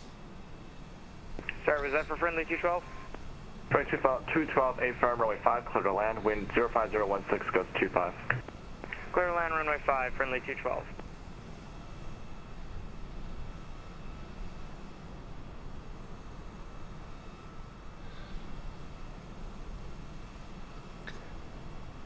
At any rate, so there's our path, our intended path of 161.1 miles. We're going to go eastbound, north and east off of the runway. Of course, we don't know exactly what direction that they're using here. We'll have to look at the wind and see. It looks like 050 is consistent with the departure direction that we expect here. We'll head out to Kahu Point. We'll go out to the east end of Molokai Island. We'll turn southeast. We at this point. Oh, by the way, all right. Let's go through this step by step and talk about who we need to talk to. All right. So this is a Class Delta. It's a towered field. So there's a airport's depicted in blue. That means that there is a tower controller here, ground and tower, possibly even a clearance controller. But ground and tower would typically be on, and then we actually would be within that controller's purview all the way out to 4 miles around the airport. So the next thing we want to do is check on VATSIM. Is there a Molokai tower controller? There isn't. Okay. So who's handling the duties of Molokai Tower right now? 1303 clear to the Maui Airport. Looks like friendly 212 is about to land, by the way. So we'll watch friendly 212. Yep, there's friendly 212. Transition. Victor 1 and it's filed. But at any rate, because there's not a Molokai Tower right now, the Molokai Tower duties would then be inherited upward to the center controller. So 26.5 is who we will talk to first in order to taxi at Molokai and then depart Molokai. So that should mean that you will, once this friendly 212 touches down, we should hear them touch base with the controller to get their taxi instruction into the ramp.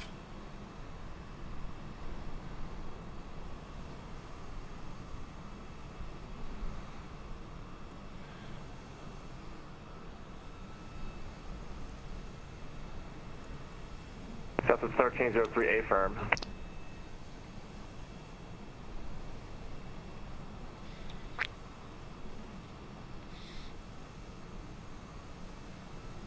So it looks like friendly landed and vacated off to the That's a 1303 reback, correct. vacated here at Bravo. Friendly 212, taxi ramp via Alpha. How's it going? Ramp via Alpha, thanks, friendly 212. So, and then got the taxi to the ramp just right at the big parallel taxiway right there is Alpha. So there's friendly 212 coming off of Bravo onto Alpha. Got the taxi to the ramp via Alpha, so there they are. Welcome, welcome.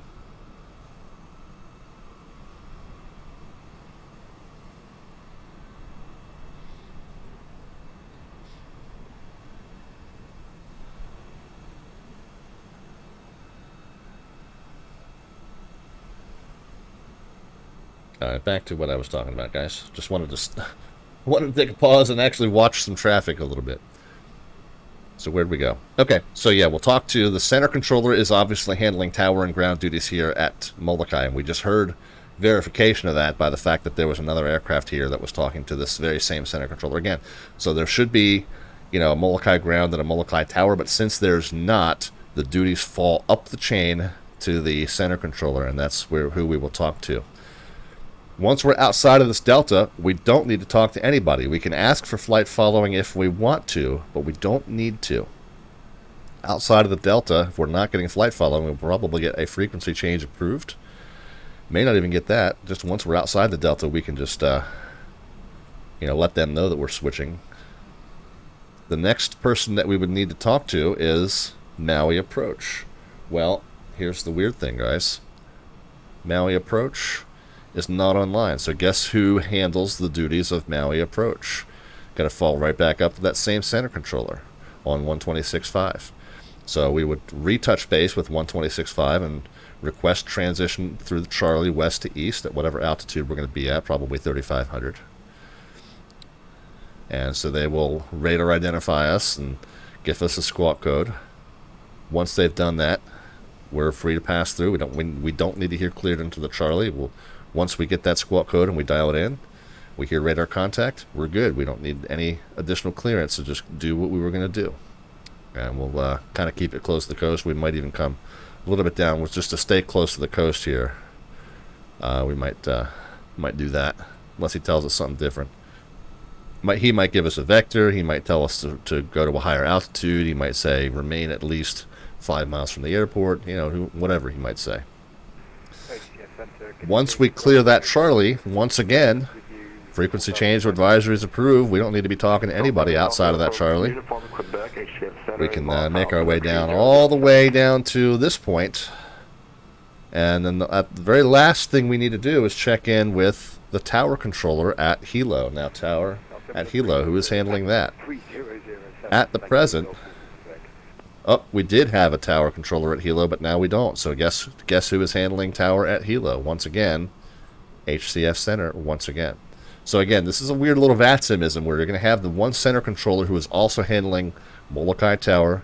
He's also handling our Class Charlie transition at Maui. He's also going to handle our Class Delta entry and our arrival clearance and taxi clearance at Hilo. If any of these controllers happen to pop on independently of the center while we're en route, we will either get handed off to the right controller, or we'll just kind of need to kind of keep an eye on it and make sure we're talking with the correct controller.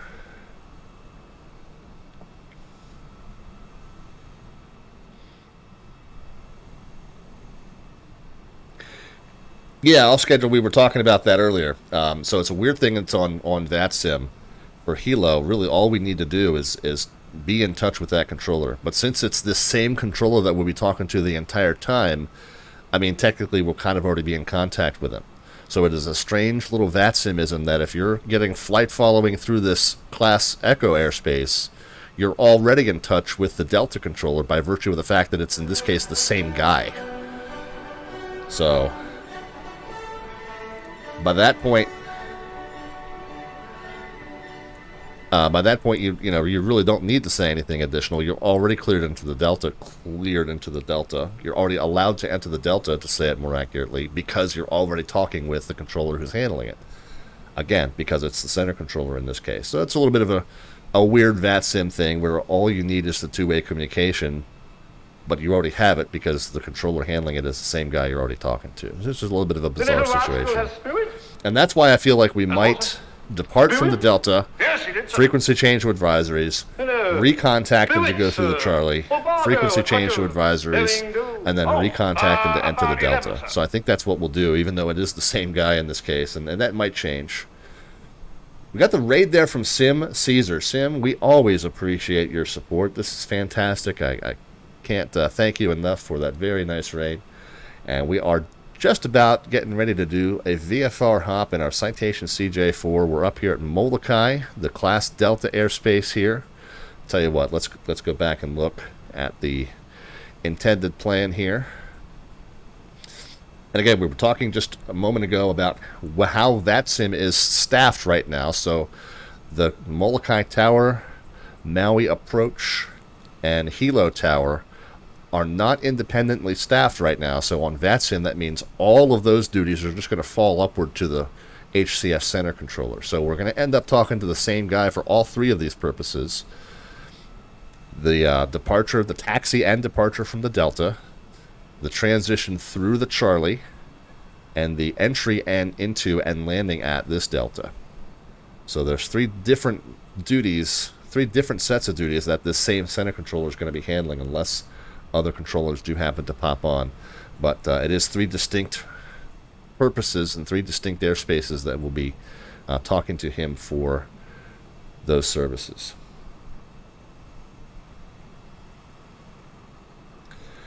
Got a whole bunch of folks that have popped in over here from Sim Caesar's channel. Again, those of you new to the stream, it's typically a General Aviation flying stream, Mondays, Wednesdays, and Fridays at 7 p.m.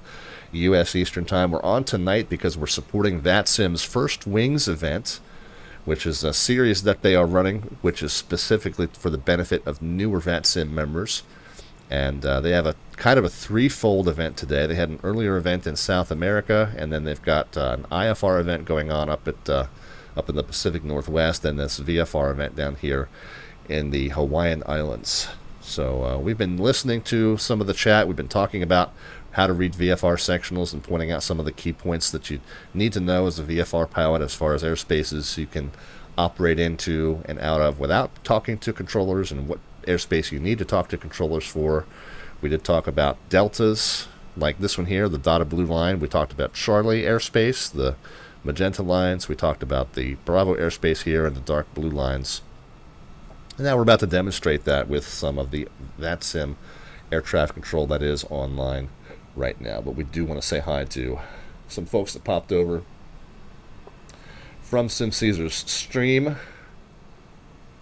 And that includes Southwest 1303 HCF Center, Arch NDA, taxi via Alpha. Advise you have Maple weather Aviation, at, Lava Cow, advise you have information. Bravo. Yellow Pirate Man stopped in, Monster SD, Peter Mooney is back here. Peter Mooney, always good to see you. Scotty Too Hottie. Okay. SimCaesar himself stopped in. Readability, I can't remember if I just said hi to you. Nez7619 has stopped in. Nez, hello. Who else? Am I missing anybody? I apologize if I am. People. And Tin Dog. Tin Dog flew the event, Portland to Sacramento. Nice. Nice. Yeah, we've been mostly kind of just listening in. Of course, the VATSIM air traffic control got on kind of an hour late, so I think there might have been a little bit of a miscommunication about the event timing for the VFR portion down here. But since there's not a whole lot of traffic, and again, newbie events, I always feel like newbie events, you have to be careful because the more you overload the frequency, the less newbie-friendly your newbie event is. But since the workload down here isn't too bad, we're going to go ahead and just do a VFR flight from Molokai down to Hilo. And so we were talking about the Delta and the Charlie and then the Delta down here.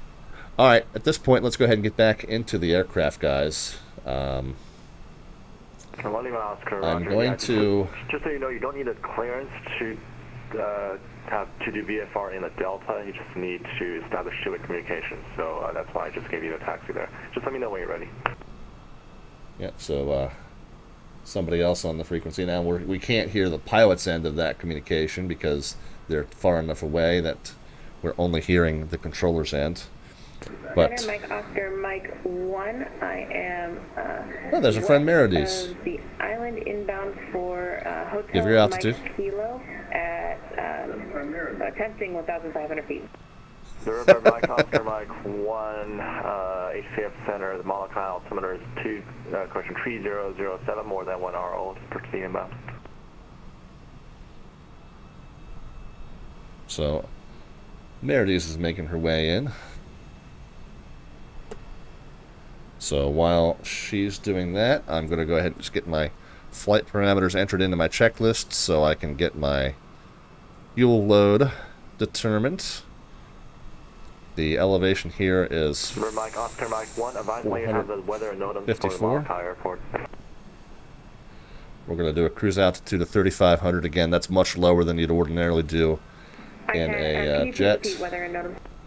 River Mike Oscar Mike 1, let me know when you have the weather and NOTAMs for the Molokai Airport, and if you don't have it yet, I'll give it to you. I do not have it, please give. River Mike Oscar Mike 1, Molokai, weather 00540 observation, wind 040 at 12. Call our push time. Visibility 10. 9 o'clock now, so we're going to call our push time 9:20. H2.18, altimeter 3005. So 0120 Zulu. Let's get his attention. Check my earlier chat about Bradshaw AAF.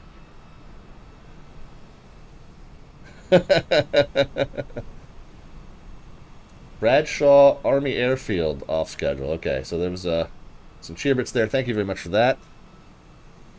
And wanted to see his earlier message about Bradshaw Army Airfield. Okay, I will check that in a moment, my friend.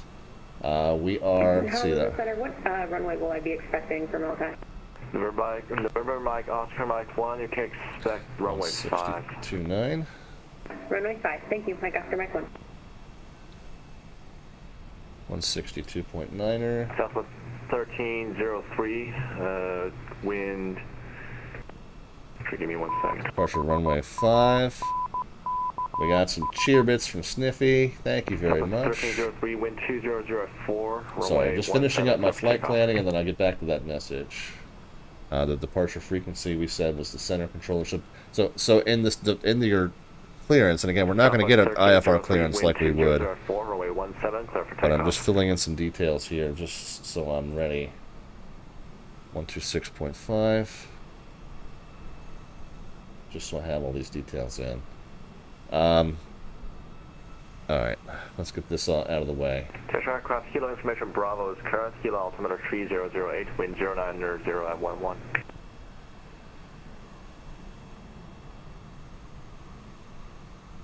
Alright, so I'm getting rid of some of the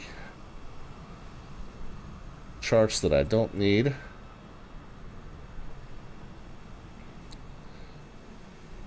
Deep Fried Friday is here. Alright, so let's check out this message. And Meredith is continuing to make her way in. I think she's coming in. Let's see. So she's coming in kind of from the south there. She's coming in from somewhere around in here. So we'll keep. I think I might have seen her there, right around in there. What is she? She's in a Cessna 150. Okay. So we'll continue to watch for our friend Meredith making her way in, and let's look at our earlier message. So ICS Tattoo stopped in. Who else? If you're new to the stream and I didn't say hi, please don't take it personally. Now, off-schedule descent earlier says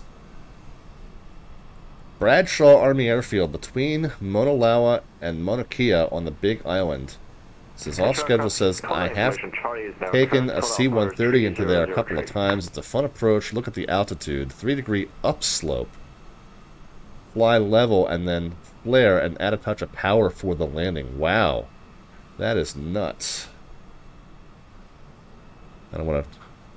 And last but not least, Liku information Delta's current altimeter is 3011. Let's take a look at that.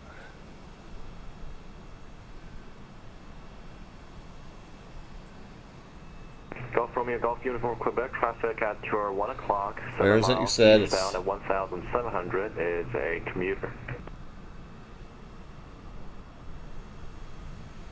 Between Mauna Loa and Mauna Kea.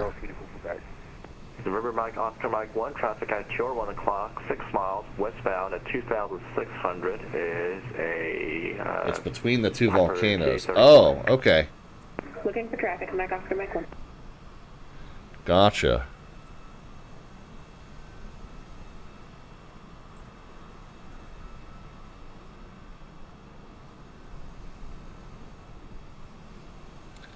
I was looking for an airport diagram, but it doesn't look like there is one.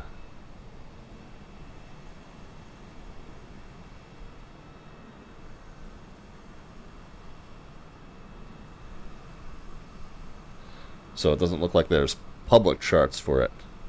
Traffic in sight, Mike Oscar Mike 1. Mike Oscar Mike 1, roger, thanks. VFR field for military training. Golf Romeo Golf Uniform Quebec. The other traffic has you in sight should be no factor. Contact HCF approach 124.8. Yeah. Might have to check that out at some point. We'll add that to the list of things that we'll do at some point on the stream. Golf Romeo Golf Uniform Quebec. Contact HCF approach 124.8. Yeah, 3,700 foot runway. Going to 124.8. 6,190 feet. I don't have visual on the Looks like a fun one. Traffic, I think I need to check my settings, but I can see them on scope. Very good. We will definitely. Quebec. Yeah, traffic is already past you. Should be no factor. You can go over to approach after. Definitely look for that one. Okay, so our friend 201 Lima Oscar, runway 8. there it is making her way in. I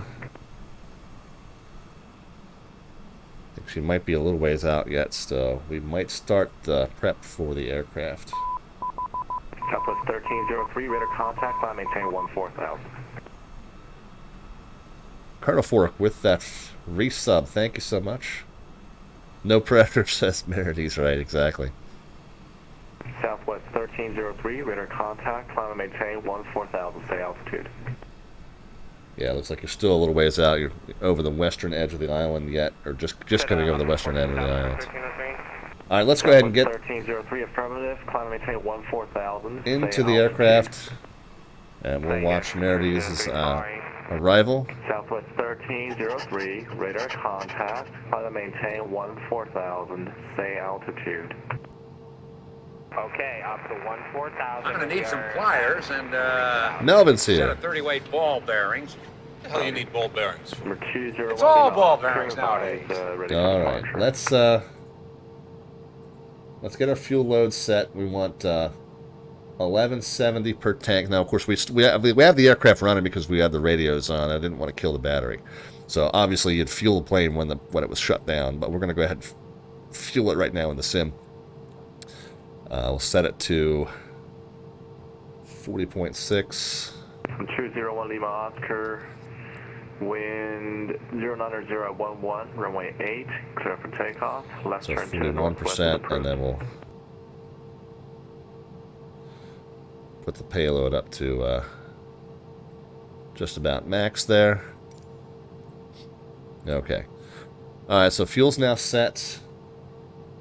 Battery switch already on, generator switch is already on, emergency lights, standby, display, avionics are in dispatch mode. I think we actually have the avionics into full mode now.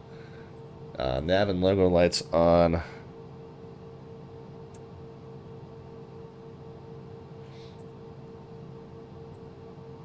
Position was initialized, audio panel was already set. Okay, let's go ahead and file our flight plan on the network. Mike Oscar Mike 1, wind check. Number Mike Oscar Mike 1, the Molokai wind 04012. We're going to be VFR from That's why I'm being blown around. PHMK to PHTO. Number Mike Oscar Mike 1, say again. I said that's why I'm being blown around. Thank you. 30. We think it's going to take 32 minutes and an hour and 57 minutes of fuel. Cruise speed's going to be 300. No, it's going to be 250 because we're 240 rather because we're going to do it at 3,500. We're going to call it VFR eastbound. We are slant Lima today, even though we're slant Alpha Adventures. And we'll go ahead and file that. Now, filing a VFR flight plan in the United States is optional. And that same applies on that. P is what region? It's Pacific, but this is one of the rare exceptions where it's the Pacific region that is within the United States because it's the Hawaiian Islands. That's where we are today.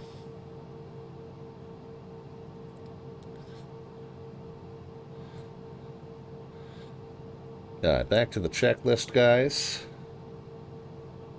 So we'll check the ATIS. Mark 1, the Molokai Airport is at your 11 o'clock, 10 We don't have you have the field inside. Don't have an ATIS running for this airport, but we can check the METAR. Looking, sorry, Mike Oscar Mike 1.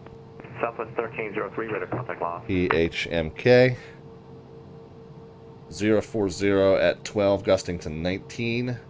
3005 is the altimeter. Train approved today. So we'll go ahead and turn the barrow up to 3005. That's over here. Field elevation is charted as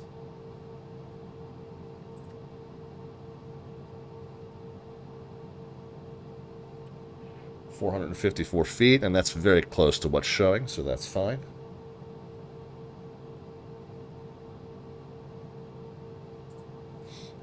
Don't need to obtain our clearance just yet because we are Center, I do not have field in sight. I believe it's VFR. Hill. Mike Oscar Mike 1.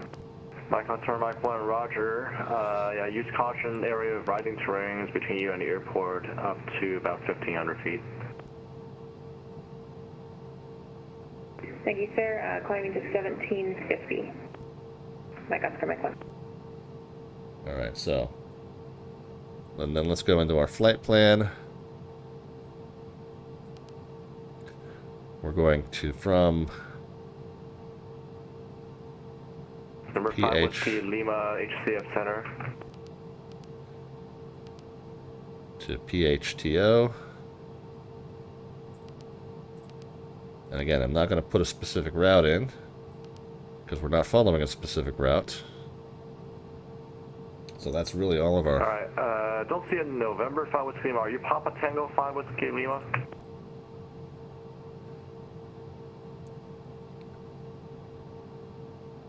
Alright, Papa Tango 5 Whiskey Lima, you say you want, looks like you're on the ground at Kona. You say you want flight following to Kona, or you want flight following to somewhere else?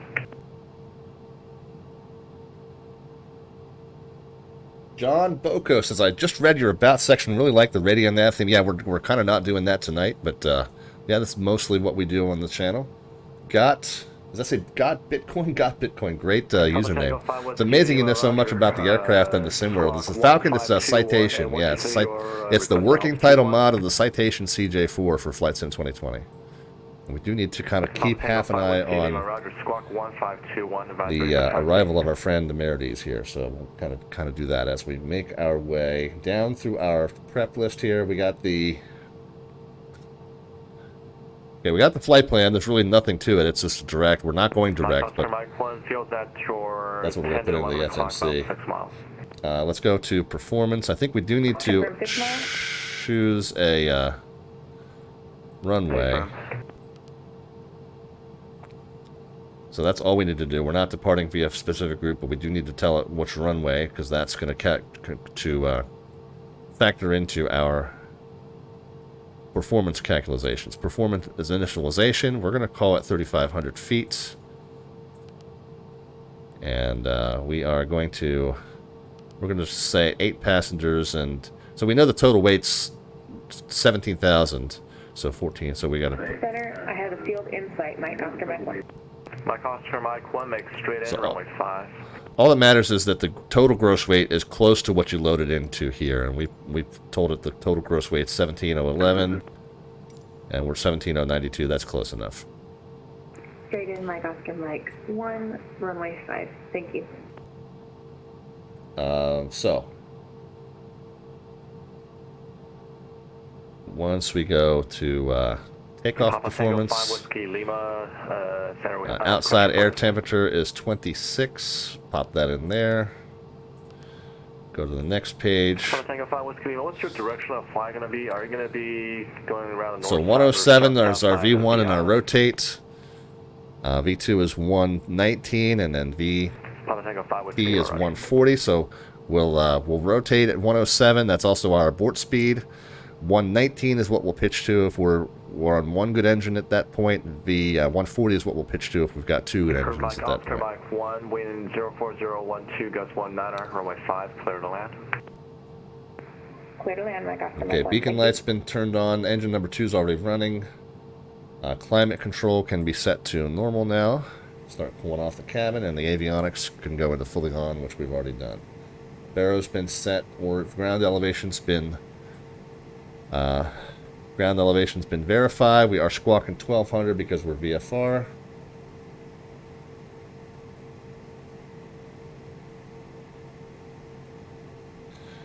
I would like to get this into plan mode here.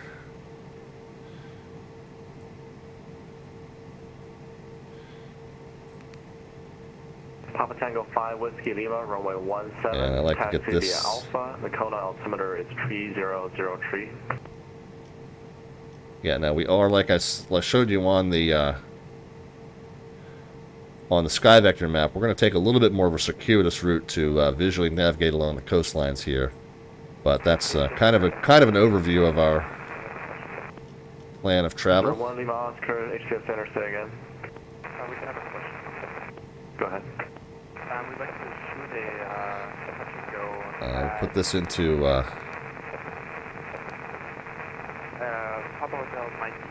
present position mode. Let's see if our friend Merides is visible. She should be making a straight in the runway 5. I don't think she's gotten landing clearance just yet, but she should. Should be getting close. It's uncontrolled, so you can just do whatever you want there.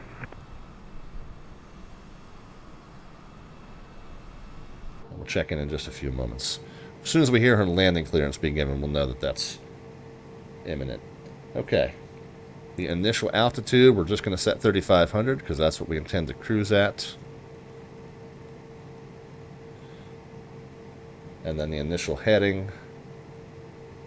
Oh, she's already got her landing clearance. I heard him give her a straight-in approach. Oh, there she is.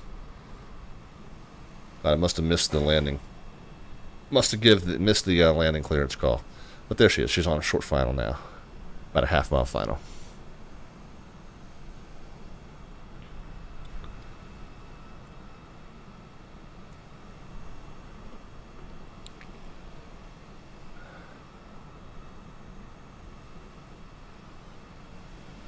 HCF Center, Southwest 1896, on the ground at Maui, IFR to Honolulu. Southwest 1896, HCF Center, clearance on request, stand by. Correct. Wind's pretty bad, so she's fighting a very bad crosswind. Well, I don't know if it's a crosswind, it's mostly down the center line, but pretty gusty wind there, so.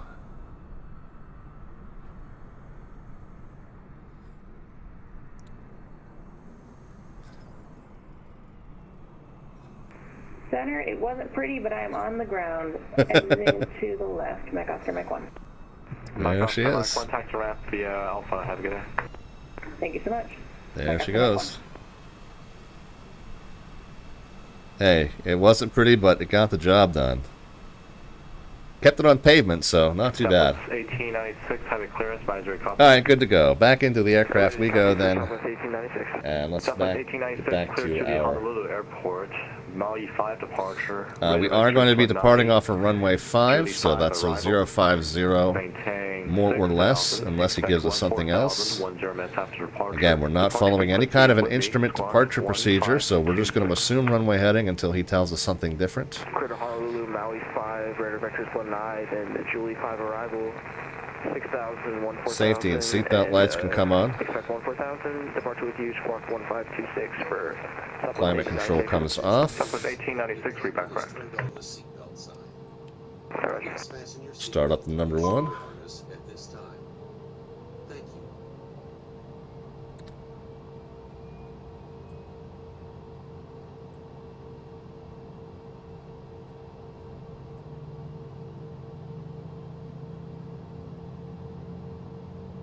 So this will stabilize right around where this one does. You saw the ignition kicked in automatically. It's a great thing about this FADEC starting system is it's a single push button. The plane does the rest, but you do want to monitor it, making sure that the temps don't run out of control. Make sure that it stabilizes. Oil pressure starts, comes up where it should be. The temp doesn't run amok there. It should stabilize at about 53% N2 and about 24% N1. And you'll see the starter warning will go out in just a moment, and you'll see our status display should pop up here as well. Yeah, there we go. Alright, everything's good. We're turning the climate control back on. Warning panel's gone. Flight controls will be checked. Again, not really checking the yoke movement per se, but just checking the control surfaces outside the plane. Somebody outside the plane would let us know that everything is well, so somebody out there. Whiskey, HCF Center, enter left base, right 17. Somebody out there would double check that our control surfaces are all moving as they should be here. And would give us the big thumbs up that we're all good. Flaps 15 can be set, that's there. And we verify that flaps did indeed go to 15 there. Trim should be in the... Oh, you know what? I don't think I assigned the trim control in FSU IPC, so let me do that real quick. Yeah, I did not. Buttons. That's... Tango 5 Whiskey Lima, wind 200 at 4. Make right downwind departure, runway 17, clear for takeoff. Elevator trim down and repeat.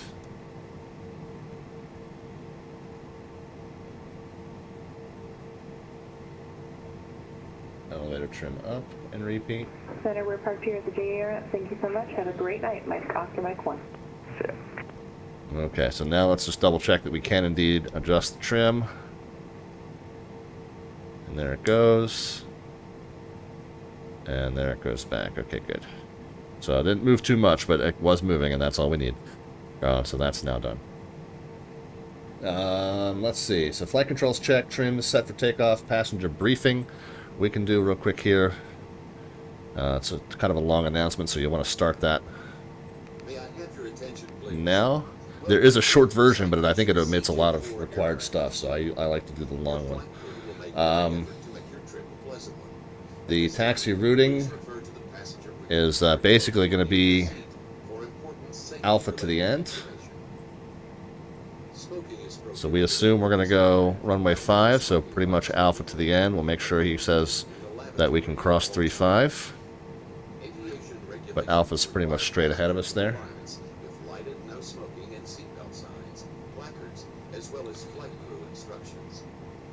PHTO and static can come on as we are getting ready to roll. There we go. And taxi light can come on. And we'll go ahead and check in. Let them know that we're ready to taxi.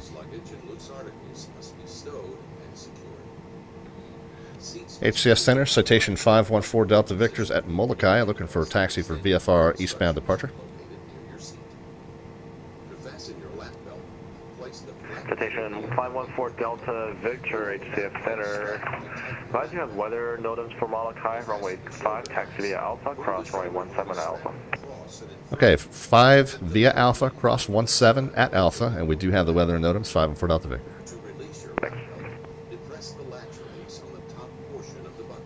HCS Center, Sierra SS50 over 3 Charlie Bravo, also on the ground at Molokai, looking for VFR eastbound. For 3 Charlie Bravo, HCS Alright, Center. now before we get too far off the ramp, we do want to check the brakes. Okay, brakes are now working. Okay, good. Cross runway 17 Alpha. Runway 5, taxi via Alpha, cross 17 at Alpha, and we do have the weather, number 3 Charlie Bravo. Roger. Alright, there we go. Papa Tango 5 Whiskey Lima. On the taxi out, there's a few things we can do, which would be to get the terrain radar on there, get the weather radar on here,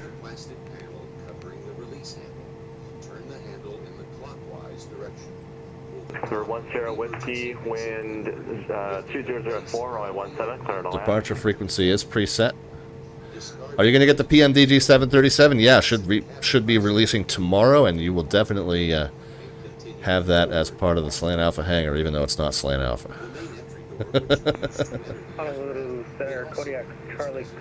So landing and strobe lights can come on once we get to the end of the runway. We'll get the taxi lights off, and we'll be ready to go. Charlie Golf Victor, Victor Romeo, HCF Center, Molokai altimeter 3005. 3005 on the other. I am actually going to put it into toga mode now. Now, don't panic. That's only going to start sequencing the points, and the flight director gives that pitch up indication. There is no auto throttle in this plane, so the throttles don't move until I move them. The toga mode really just starts the sequence of points through the FMC.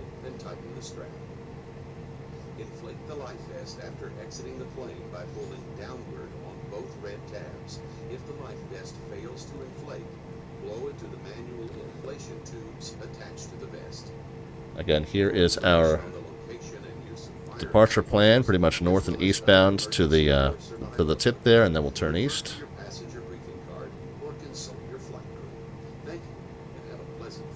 All right, we're ready to go. HCF, citation 514 Delta Victor, short of 5 at Molokai, ready? For 514 Delta Victor, what was the directional flight again? VFR eastbound. For 4 Delta Victor, wind 04012 gusts 19er, runway 5, clear for takeoff, straight out departure is approved. All right, straight out departure, runway 5, clear for takeoff, 514 Delta Victor. For 3 Charlie Bravo, runway 5, line of point, caution strobes. left departing citation. Strobes on, landing lights on, taxi lights off. Believe that is our friend Lavacow flying along with us. Oh, center, Hawaiian 385 heavy, climbing through 12,000 for 15. Hawaiian 385. I had 0.01% idea of what I was doing. Well, you arrived at your destination, Merides, and you talked to the controllers, so it couldn't have gone all wrong. All right, takeoff power is set. Temps and pressures all looking good.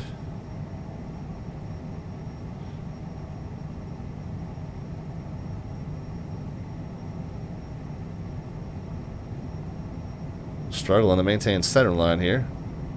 There's our V1. And rotate. Oh, come on. Come on up. There we go. Very sticky off of the runway. Gear coming up. Pitch to 140.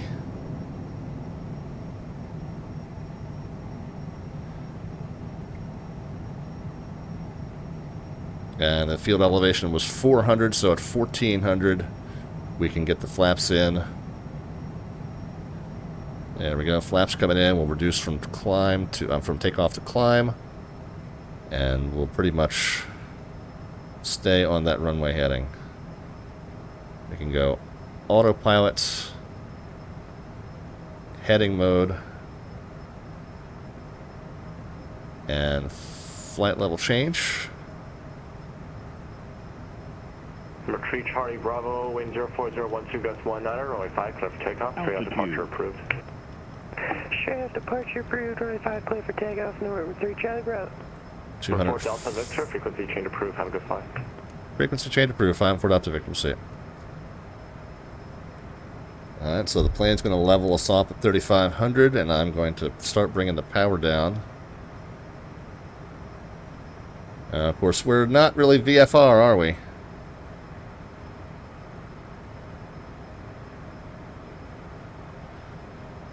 Yeah, we're not maintaining cloud clearances.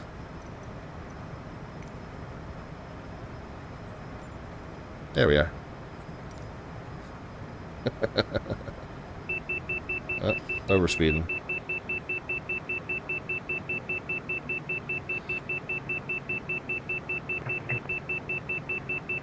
Charlie Mike India 155 HCF Center inter contact position as reported squawk 1565. Yeah, I hate doing VFR streams in marginal VFR weather. So we'll bring the power back down to 240 knots. Good afternoon, United 1861, 0,000, climbing 15,000. United 1860 HCF Center, climb and maintain flight level 210. Return the heading so that we follow our plan. We're going to pass by this point. We're going to turn to about a 08093 out to the end of this island. Number 10 Whiskey, taxi Rapi Alpha, have a go.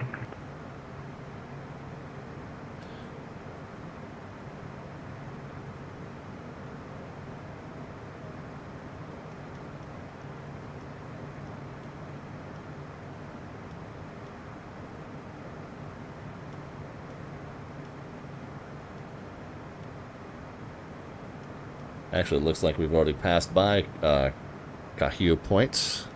We're now headed over toward the eastern tip of Molokai. Once we do that, we'll be within that boundary where you're supposed to check in with the controller to get transition through the Charlie. So we'll talk to him here in just a few.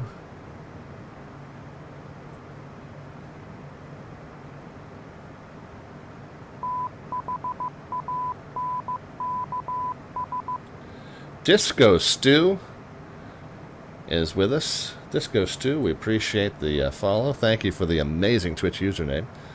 Deep Fried says, how many different versions of the PMDG? Probably just the one. Probably just the 73700.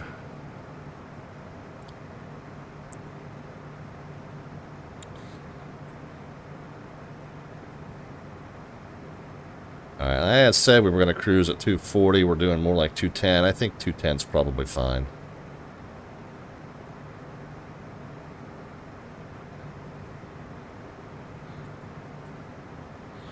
We'll do a little fuel rebalancing here. We burnt off a little bit out of our number 2 before we started the number 1. Got to check myself on that and make sure that I remember to turn that back, though.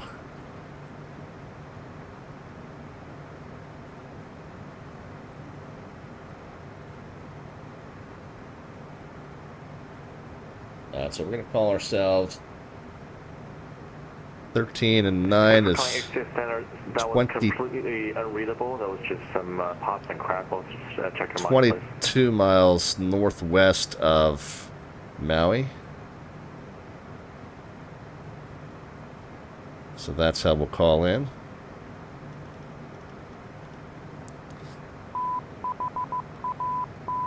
John Boko with the follow. Thanks so much. Appreciate you being here. So as we round the tip of the island here, that's when we'll go ahead and call. We'll call them 20 miles northwest, 3,500. So again, it's their call sign, your call sign, your position with your altitude and your intentions. Now again, it would be Maui approach, but it's going to be HCF center in this case. At least we should check. Yeah, it's still just center. So center is going to be covering the duties of Maui approach, so we'll just check in with center. But their call sign, our call sign. So Maui approach, citation 514 Delta Victor, position and altitude. Over 20 miles north and west of Maui Airport, 3,500. Looking to transition through the Charlie west to east.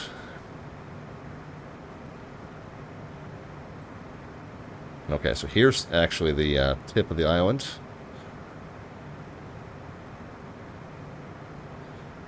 We get ourselves pointed toward it. HCF Center, citation 514 Delta Victor, VFR request. Citation 514 Delta Victor, HCF Center, state request. Yes, sir. Citation 514 Delta Victor is about 20 miles northwest of Maui Airport, 3,500, requesting transition west to east of the Charlie. Citation 514 Delta Victor, squawk 1524. 1524, 514 Delta Victor. Okay, so we got our squawk code, 1524. Now, keep in mind, he's in two-way communication with us. So even though we don't yet know he has radar contact, we can still do what we asked to do. We don't have to wait for him to give us any additional instruction. Now, he should let us know that he's got radar contact with us. But we are good. We can enter the Charlie just because he answered us by call sign. We have two-way communication. We have no further requirement before we enter that Charlie. About 20 miles northwest of Maui Airport, altitude engage 3,500. Maui altimeter is 3003, and transition is approved as requested. All right, 3003, and proceeding as requested, 514 Delta Victor. All right, Meridy's headed out. Very good. Well, I'm glad you had a successful flight.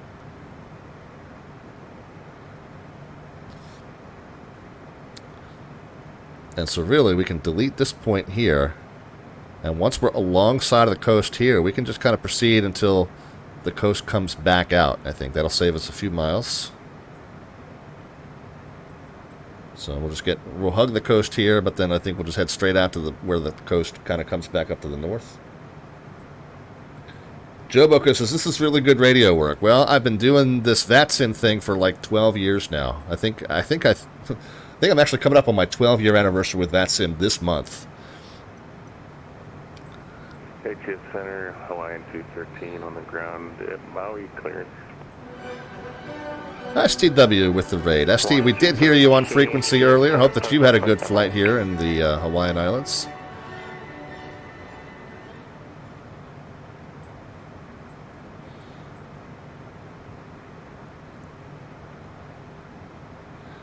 Deep Fried says, I was kind of an idiot, bought the crappy Payware 737 MAX for flights in 2020, so I've been looking for a good 737 for a long time. Yeah, and I did not do that, Deep Fried. I figured the only 737 I needed for this sim is the PMDG.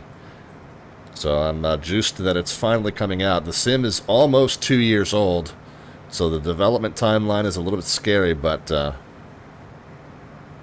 know it's all the 737 I'm going to need, so... Says, it was fun, but I didn't realize the distance scaling when zooming into the islands. Yes, it is something I've experienced on stream before as well, ST, that islands chain is much bigger than you think it is. Vecchi at and maintain 3,000. The Kona altimeter is 3003. Cross Vecchi at maintain 3,000. You have 1860. Deep Fried says, I've been flying the FBW320 and the Aerosoft CRJ. Basically getting bored. Yeah, I've just always been much more in tune with the Boeing cockpit layout and the Boeing cockpit philosophy. Hawaiian 213, have your clearance, visor to copy. Hawaiian 213, good. So the fact that there's a really Beachport, fully complete and fully functioning and predictably functioning airliner coming out for this sim, you know, other than, you know, really this CJ4, which is definitely not an airliner, but at least it gives you some the Beach 4 departure, linear transition. modern jet capability, but the fact that there's finally a fully modernized jet coming out for the sim that really completely works Maui altimeter is exciting stuff. Runway 2, cover taxi. Runway 2 will call flight 213. Yeah, so D-Fried's talking about the salty 747. Yeah, there's a handful of options, and even the fly-by-wire A320. I mean, it's pretty good from what I hear, but I still hear people talking about how the FMC doesn't quite follow the path sometimes. If you have to make a change to your route, it does weird things and things like that. Those are the kind of things that PMDG's aircraft are going to be pretty well ironed out. I mean, not that we don't have the potential of finding any bugs, but I just feel like for the vast majority of the functions on that PMDG are going to work as intended. And so that's exciting times to to have that kind of capability in this sim. It has been pretty well ironed out, says Deep Fried, so it's basically push 3 buttons and go. Yeah, so the thing I've heard about it is that if you end up having to make changes to your route, that's where it goes a little flaky. But if that's... Report Delta Victor, would you like flight following to your destination? Negative. I think we can go ahead and change frequencies if that's okay with you, and we are going to Hilo, so I guess we'll talk to you when we get closer there. Report Delta Victor, Roger, just stay with me for now, let you know when you're outside of Charlie, and then I can terminate the radar service. I will stay with you for now, 5-4 Delta Victor. And as predicted, fuel balance. I did completely forget about it, so now we got to transfer some right back to the left. Guys can hit me with the emote. It's normal on this channel.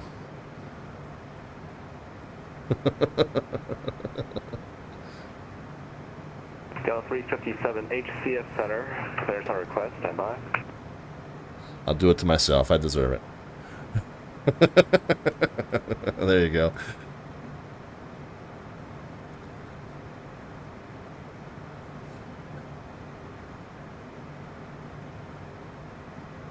Alright, so the right's heavier than the left, so we're pushing some from the right into the left at this point. Let's make sure we don't forget that again. So what he was asking was, do we want flight following? Which is, do we want to stay on his frequency? Now again, in reality, this would be an approach controller that would be handing us back to a center controller for the flight following.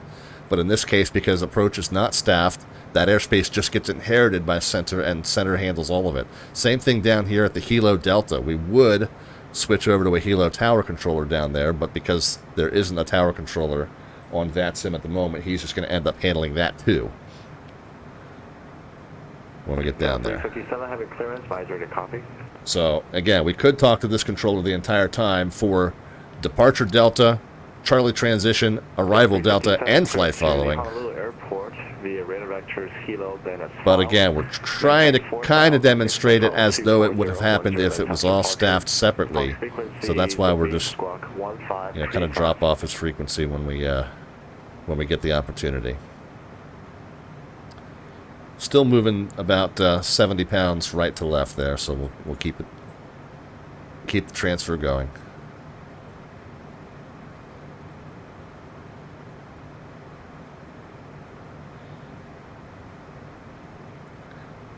How does the Hawaii Air Defense Zone work, ADIZ? On VATSIM it doesn't. We don't worry about it. I think in real world the requirement basically is that you do have to have flight following or something like that. Is that what it is? I think in the ADIZ you do have to be in touch with the controller and have flight following.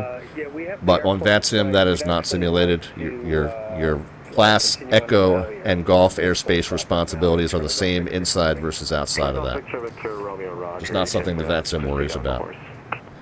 So that's one of those questions that you're asking a sim pilot versus a real-world pilot, and I don't... Radar service terminated. Squawk VFR. Frequency change approved. Talk to you in a bit. All right, we'll squawk and maintain VFR. Frequency change approved. Talk to you down closer to Hilo. 5-4 Delta Victor. All right, so back to our VFR code. Yeah, so on VATSIM we don't worry about that, Jumbo, but that's a great question. somebody with some real-world knowledge can maybe guide us in the right direction. I think it has something to do with you do need to be in touch with air traffic control for flight following, whether you're on one side of that line or the other, but, you know, on VATSIM it's not a thing.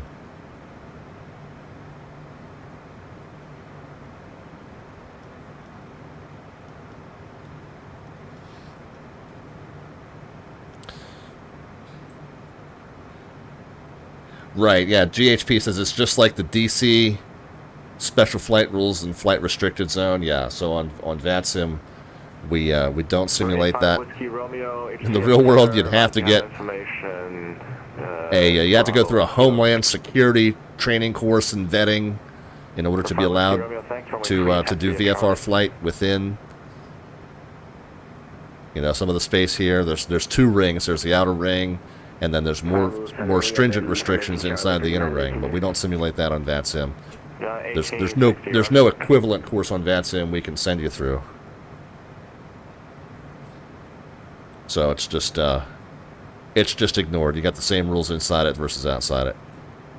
Go back to our 1860 cross Becky at 3000. Back to our route. Now, technically speaking, we should be on 122.8 At 3000, clear ILS 17 approach. and broadcasting our intentions to any nearby aircraft. But really, honestly, 122.8 outside of airport operations is negligibly useful. I don't worry about it that much. Dave Rendon's here. Air Mike 155 cross Alpaca and maintain 6000, the Honolulu altimeter 3006. We'll cross Alpaca at flight level 6000. Honolulu altimeter is 3006. Alright, so as we clear the east tip of Maui, what do we want to be on? About a 160? Does that say 156? My old eyes are failing me again. Yeah, 156. Of course, we got the top-down map working too here, so this doesn't function the way it does in the real airplane as a top-down, north-up view. But because we didn't mess with the, we didn't step through the flight plan, it's now keeping us in the center, which is nice. I like having that slightly unrealistic but nice function. But we'll turn ourselves to about a 160.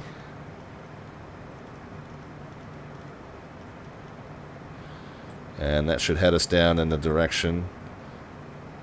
Again, all I did was put in a direct line. I didn't put in any waypoints. This is not an IFR flight where we have to file a specific route and abide by it. It's VFR, meaning that we can really kind of route ourselves however we like, as long as we're talking to the correct controllers when we are in Bravo, Charlie, or Delta airspace. And of course, Bravo, that additional requirement of hearing the words cleared into the Bravo. No Bravo airspace on this particular route. Bravo is west of where we took off of. But now we're heading down to this tip of the northwestern tip of the Big Islands, which they call Upolu Point. And as soon as we can kind of see we're heading in the right direction. Once we get to Upolu Point, we'll turn eastbound and follow the coastline Charlie Golf Victor, Victor Romeo, enter left downwind, runway 2. as such. Left downwind for runway 2. Charlie Golf Victor, Victor Romeo. NOA 213, we're ready on routine. Runway 213, Russian.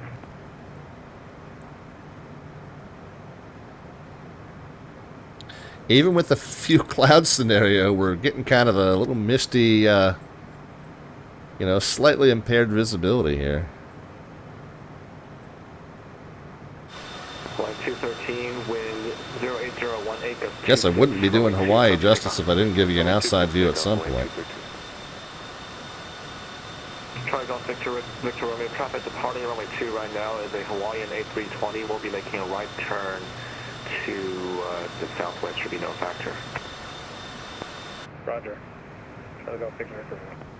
Hawaiian 213, just for information, Charlie Golf Victor, Victor Romeo is a Kodiak, entered in the left downwind for runway 2, should be no factor. Hawaiian 213, right, thanks. Alright, so we are looking for this northwestern tip of the Big Island, and then we'll head eastbound.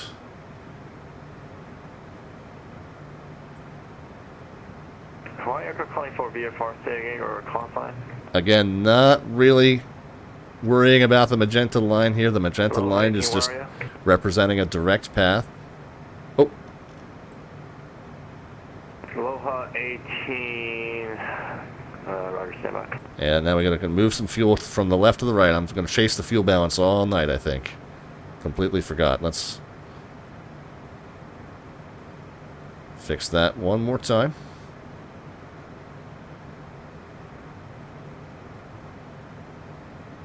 Aloha 18, runway 3, taxi via Alpha, the Hawaii altimeter 3011.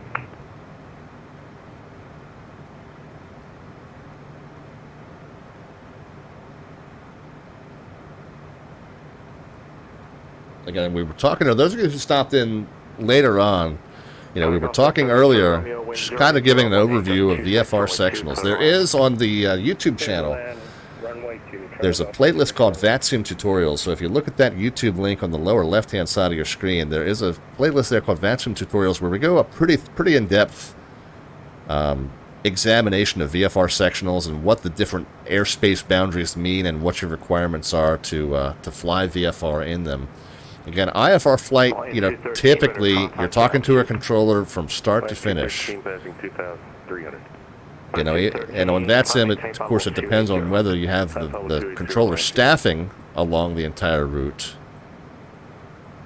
But you pretty much, if you had all the controllers in the real world that you should have, you know, on VATSIM, then you pretty much start with a clearance delivery controller, and then you're handed off all the way, step by step, until you arrive at your destination and you talk to the ground controller for taxiing into the ramp or to the gate. VFR, very different.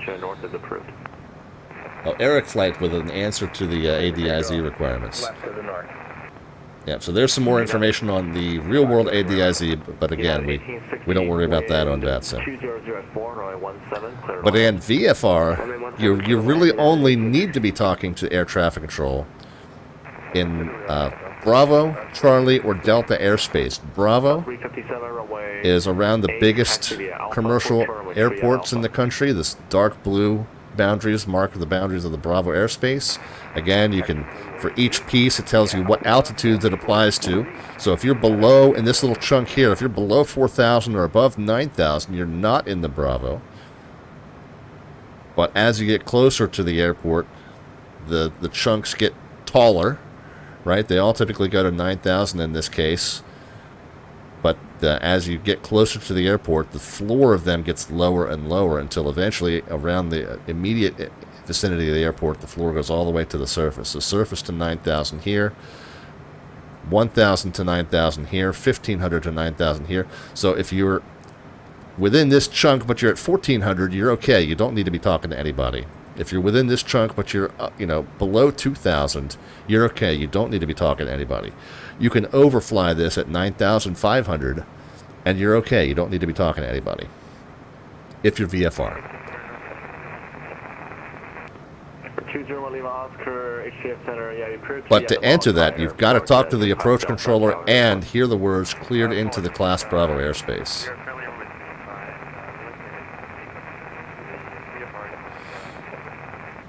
For 201 Lima Oscar, wind 04. In the case of Delta, hold on, let's check on the... Oh, now I got to move it back to the right to the left. I ought to just forget it. I ought to just call it close enough and be done with it. I'm going to be chasing that all night.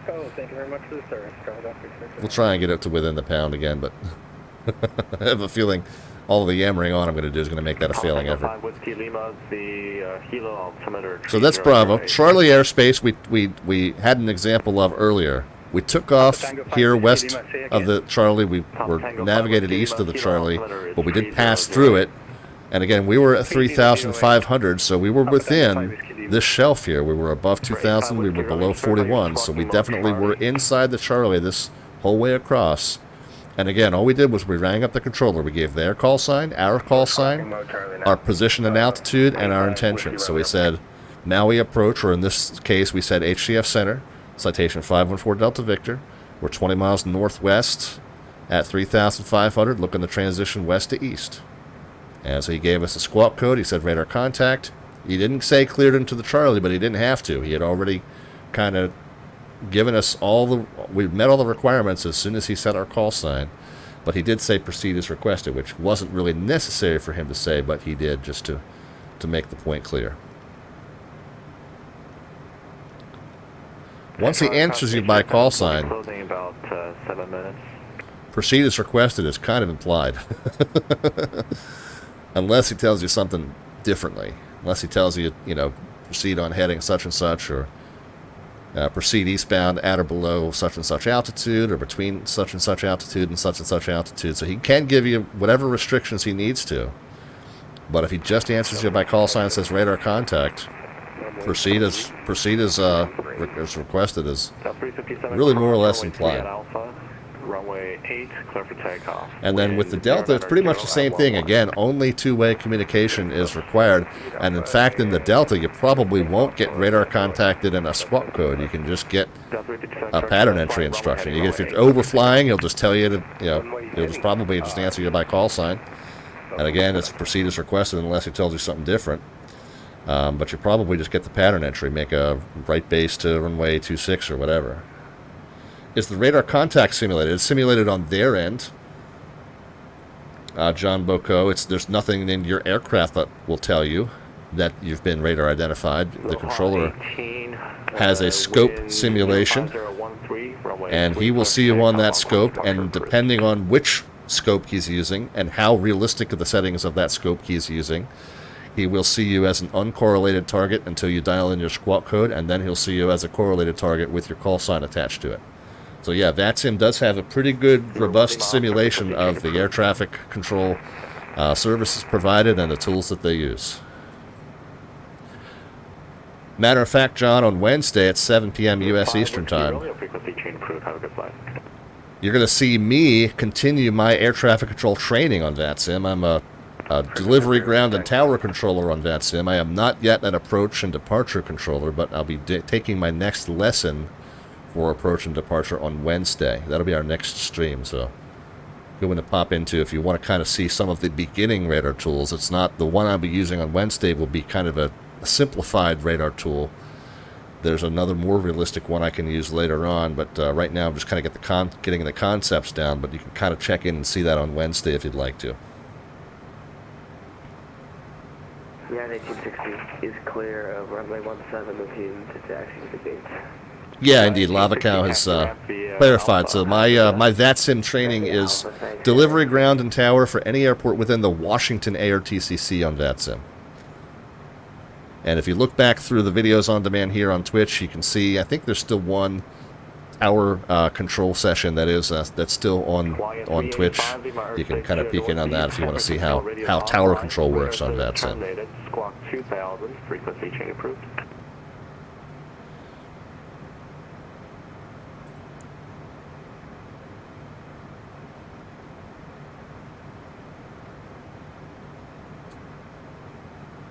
Alright, so I think we just heard our controller saying he's popping offline, so we won't, in fact, be contacting him for our arrival into Hilo if he's gone.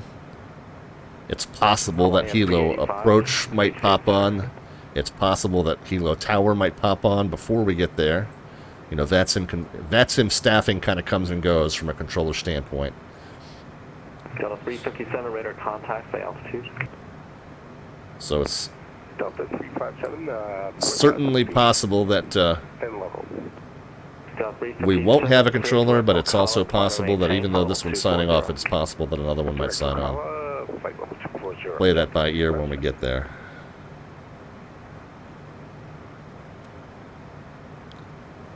How am I doing with the balance? Oh, screwed it up again.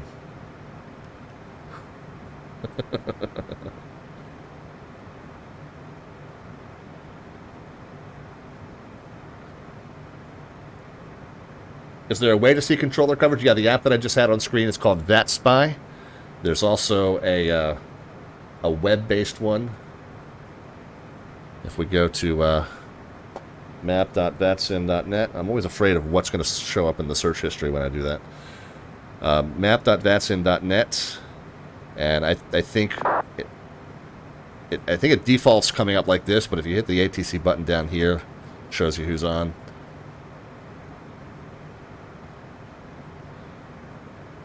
So you can kind of get an idea what's going on.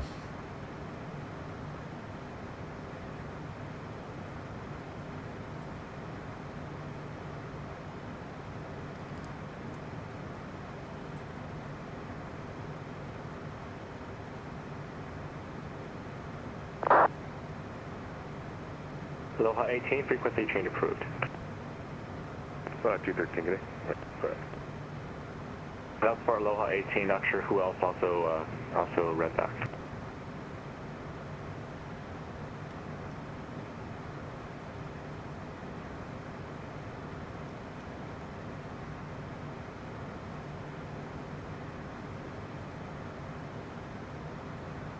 Alright, I am going to start preparing for our arrival into Hilo. I am going to reduce the barometric pressure setting to 29902. That's what I assume we're simulating, since I did cheat the weather into a few cloud scenario, so I'm assuming it's simulating standard pressure. So we'll ignore, I guess we'll ignore the weather report at Hilo for purposes of setting our altimeter and our winds, but we'll at least look at it for purposes of deciding which landing direction. Okay, it's 090 at 11 knots. So we want to land on the eastbound runway, which I believe is a runway 8 there. And it is, of course, they are reporting overcast at 5,000. Of course, we've got the cloud set up to higher. So 3008 is the altimeter, which we would set, but you know, we've got it set to what we're simulating. But we definitely want to try and land on the eastbound runway. I'm sorry, that's the time. Since we do have an 11-knot wind coming out of the east, so we will make a pattern entry into the eastbound runway is the plan. Papa Tango 5 Whiskey Lima, unfortunately I'm closing up here. Radar service terminated. Squawk VFR, frequency change approved. Squawking VFR, Papa Tango 5 Whiskey Lima. Thank you for your service. Now we got to be careful. West of the field, there's some pretty good terrain there. Radar service terminated. Frequency change approved. But what we'll do is we'll kind of come out to the east. Roger. Have a great night. Thanks for the help. Delta 357. I'm going to draw it on. Radar service terminated. Frequency change approved. Have a good rest of your flight. I'm going to draw it on SkyVector, and then I'm going to draw it on my nav display. And we've been running east flow into Honolulu just for information. Frequency change approved, and we'll monitor the Unicom 1 So we're going to draw something like a 45 to left downwind to runway 8 at Hilo, and I'll show you how that's done. This will be a neat one. Okay, so the center controller has officially signed off, so we'll switch over to 22.8. Be ready to make our CTAF calls again. So on VATSIM, if the field you're going into is not controlled, you'd ignore the CTAF frequency that's listed on there and just use 22.8. And in this case, it is a towered field, but there's no staffing online. That also reverts to 22.8, where you make some CTAF calls. All right, let's go ahead and set up our arrival into Hilo. We're going to do a...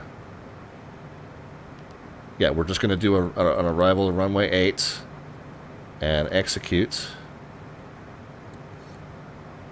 And then we're going to go to the legs page. And from there...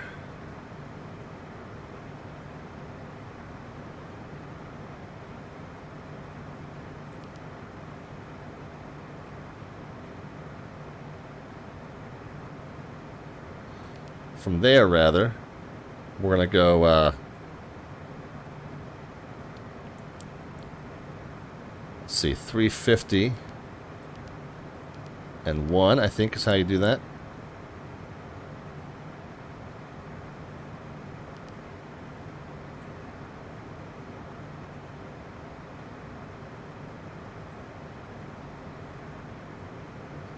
And from that one, we're going to do 080 and 3.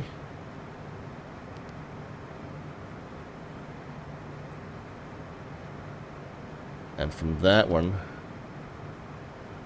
we're going to do 0, 3, 5, and 5. So let's see if I drew that correct. Zoom in here.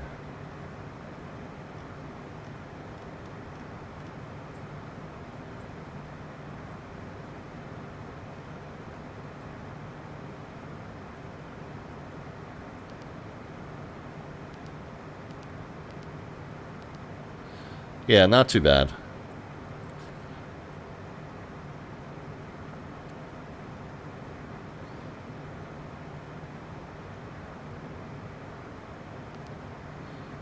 So there's a 45 to left downwind to runway 8, basically.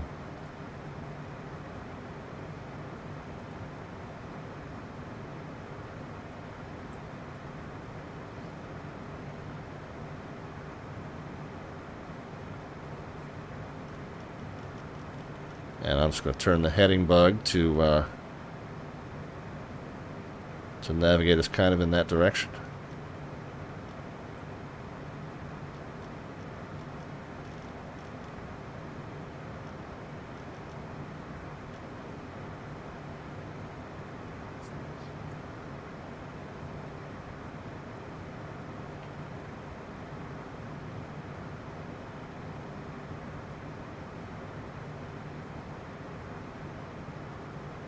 And then the next thing we'll do is our landing performance. So performance, approach. What is the? I think it's probably like 25. Well, what was it? Let's get it correct. 26. That's fine. Close enough. Let's fix it. 26.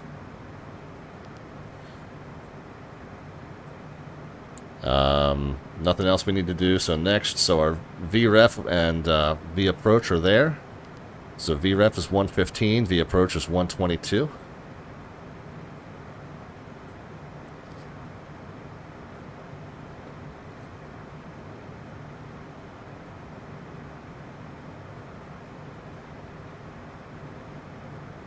Iowa Navy vet said hi there a little bit ago. I missed that completely, but hello. Hope that you're still here. And again, we're VFR, so we are kind of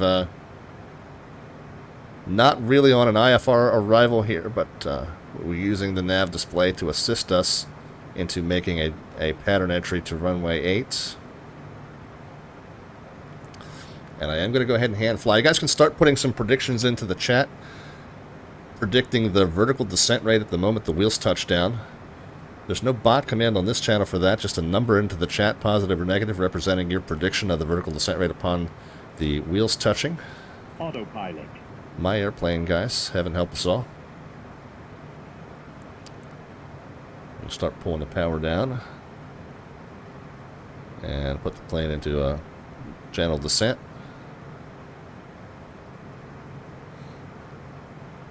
Closest predictor gets an automatic entry into our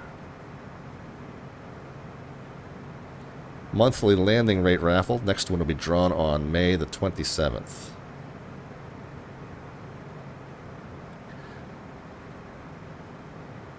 Hilo traffic, citation 514 Delta Victor is about 5 miles north and west. 3,000 descending. Going to enter a left downwind runway 8 at Hilo.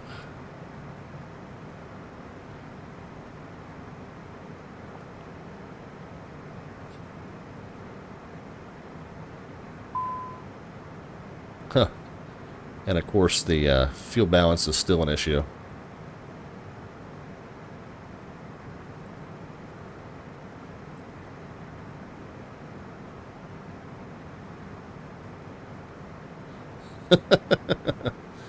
Of course.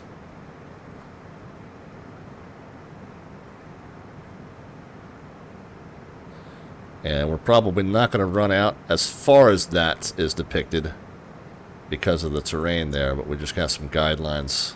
And there's our field right there. Hilo traffic, citation 514 Delta Victor's on a left downwind midfield. Runway 8 Hilo. So we got to get some spoilers out, get some speed off.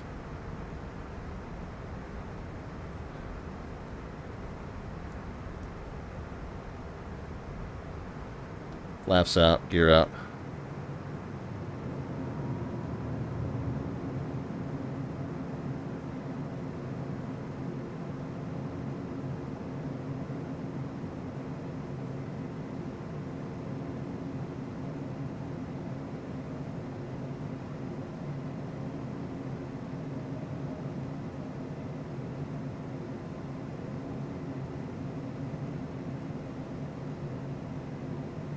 And I'm just going to neutralize the balance at this point. Never did quite get that right, but that's okay.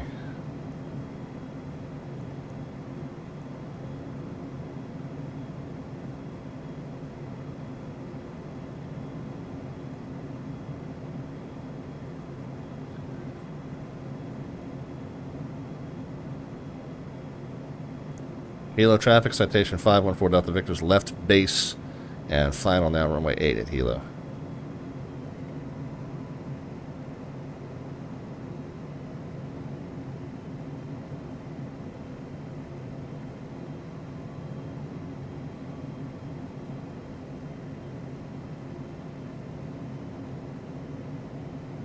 Last call for those predictions, guys. Hilo traffic, Papa Tango 5 Whiskey Lima, approaching left downwind runway 8. A full stop landing.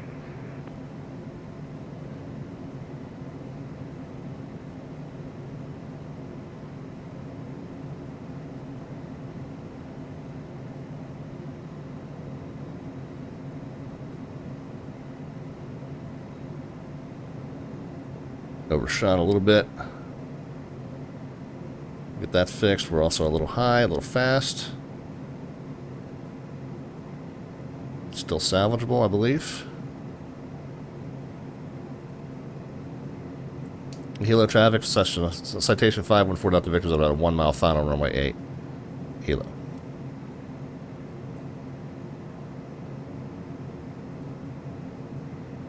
Last call, last call.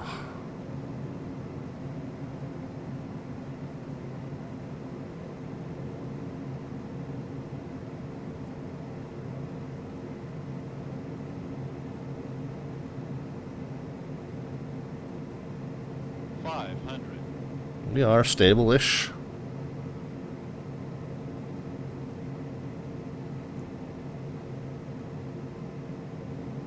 Alright, we're down to VREF.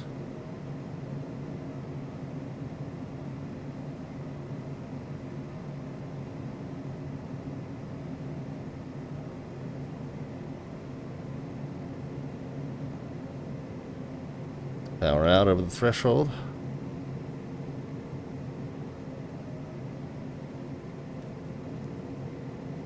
Oh, overflared it. Overflared it. This is not good. Yeah, it's going to be a little firmer than you're used to seeing me making this airport in this airplane. Overflared it. Should have just let it settle in there. Spoilers can come in.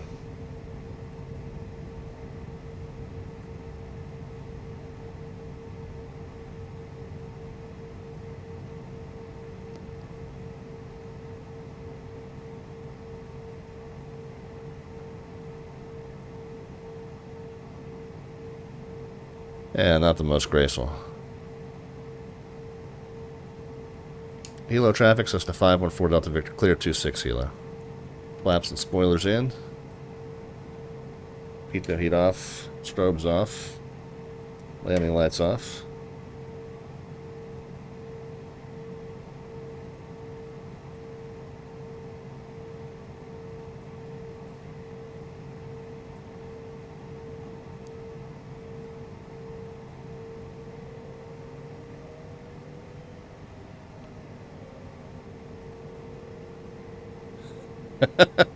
Your fuel's more imbalanced than my grade, says Deep Fried. Yeah, so she says, you see you're high and fast. Your mind is set on somehow getting down. Yes, indeed. A better thing would have been to go around and try that again. I did feel like I got it pretty stable on short final. I was on vertical profile by the 500 call and right at my V approach speed. Hilo traffic, But, November 77 Foxtrot Alpha, Cessna 310, 10 miles north-northwest, 2,000, descending 1,000, going to be joining a left down for runway 8, full stop, Hilo. But just overflared it.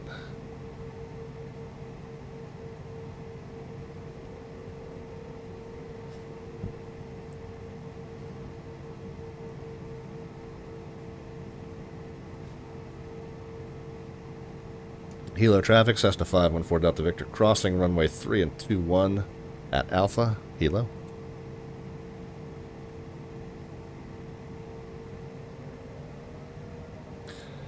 So I believe we did everything that we needed to clean up. Got all the lights reset. Oh, we can shut off the weather radar before we get into the ramp.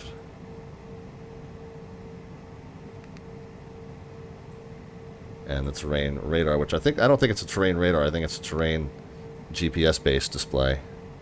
But we'll shut it off just to be sure.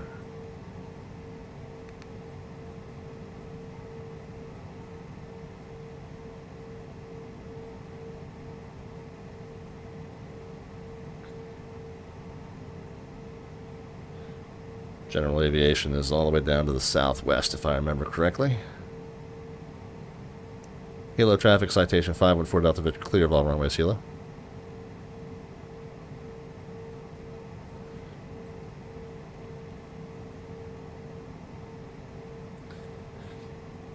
Yeah, so I did feel like I got the approach pretty stable by the 500 call, but overflared it, started to come back up. And then I knew it was going to be kind of a firm touch after that.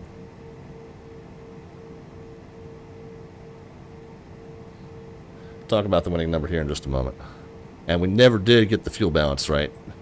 Of course, that's not a surprise.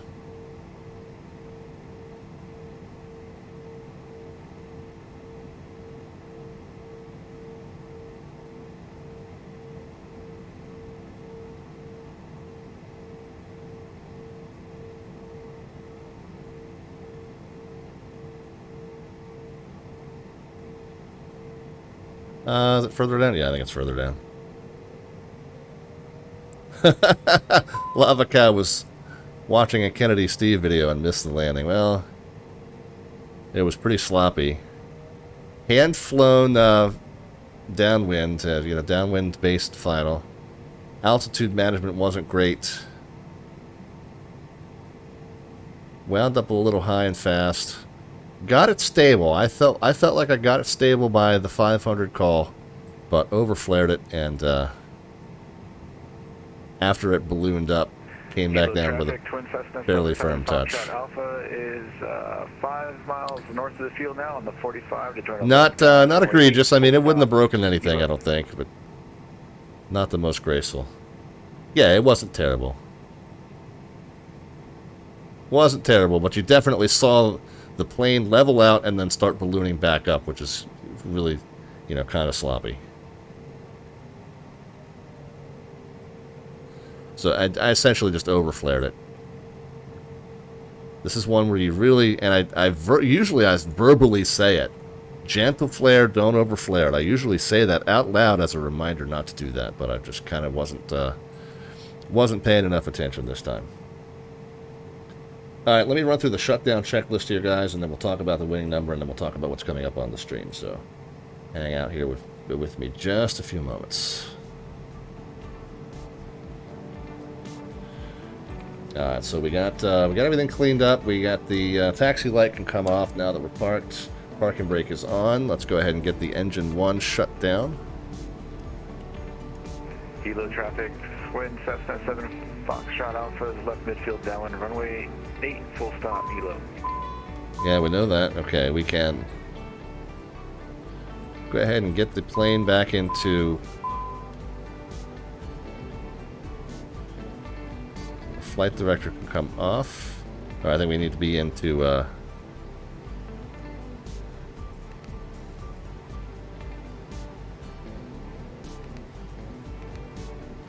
Yeah, roll and pitch modes, and then I think the flight directors will come off. Yes, okay, there you go. So that's done. Avionics down to dispatch.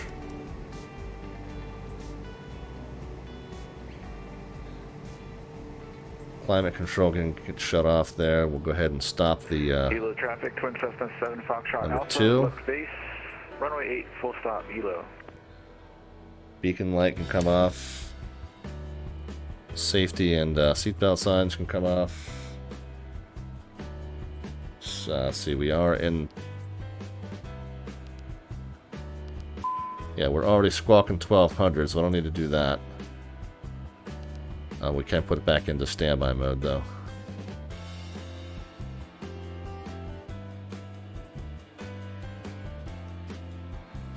Don't really need to check on fuel and ETA. We did...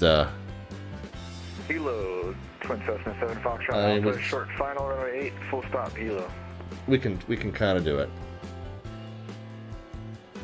So I had planned on being down on the ground at 202 Zulu and on the blocks 207, so we did go a little bit long. We did about 7 minutes long, because I think we were cruising a little bit slower than what's on my calculation spreadsheet. And we're supposed to end with 1,500 pounds, and that would be about 750 per tank. And yeah, we're pretty close to that. We got about 75 extra pounds. So if you want to see how I do those fuel calculations, guys, I don't use SimBrief or any other online flight planning tools. I come up with my own numbers for those. But if you want to see the math on that, that's another one that's down in there. That VATSIM playlist, VATSIM tutorials playlist on our YouTube channel. The link's on the lower left-hand side of your screen. All right, let's talk about the winning number here. Oh, yeah, nav and logo lights can come off. Finish up the shutdown here. And then the battery switch. Get to an outside view. And I'll tell you what, we'll spin the camera around just in case. We should see some other folks here kind of making their way in.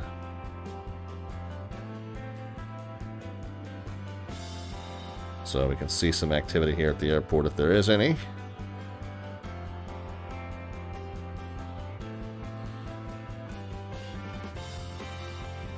Alright, let's talk about that winning number.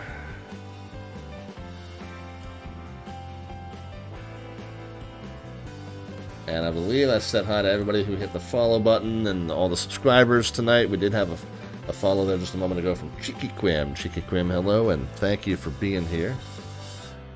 Alright guys, so let's check out the predictions. It wasn't super pretty, but it wasn't super terrible. Another one there. Hick SNS, welcome. 231 was the winning number.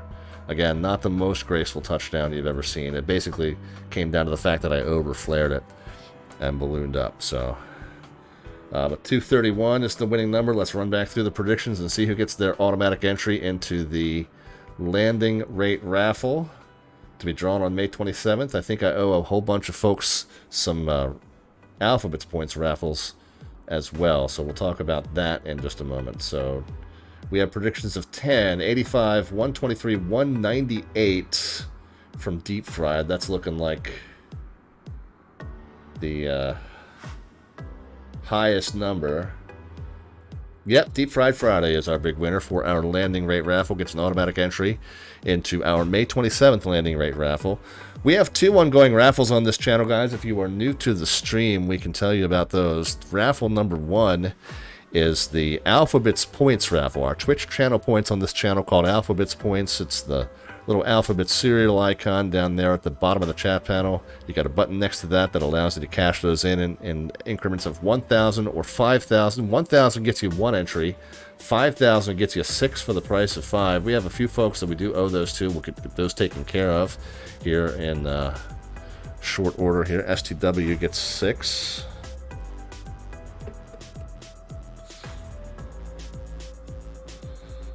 Amtrak 2051 gets 1. Merides gets 6.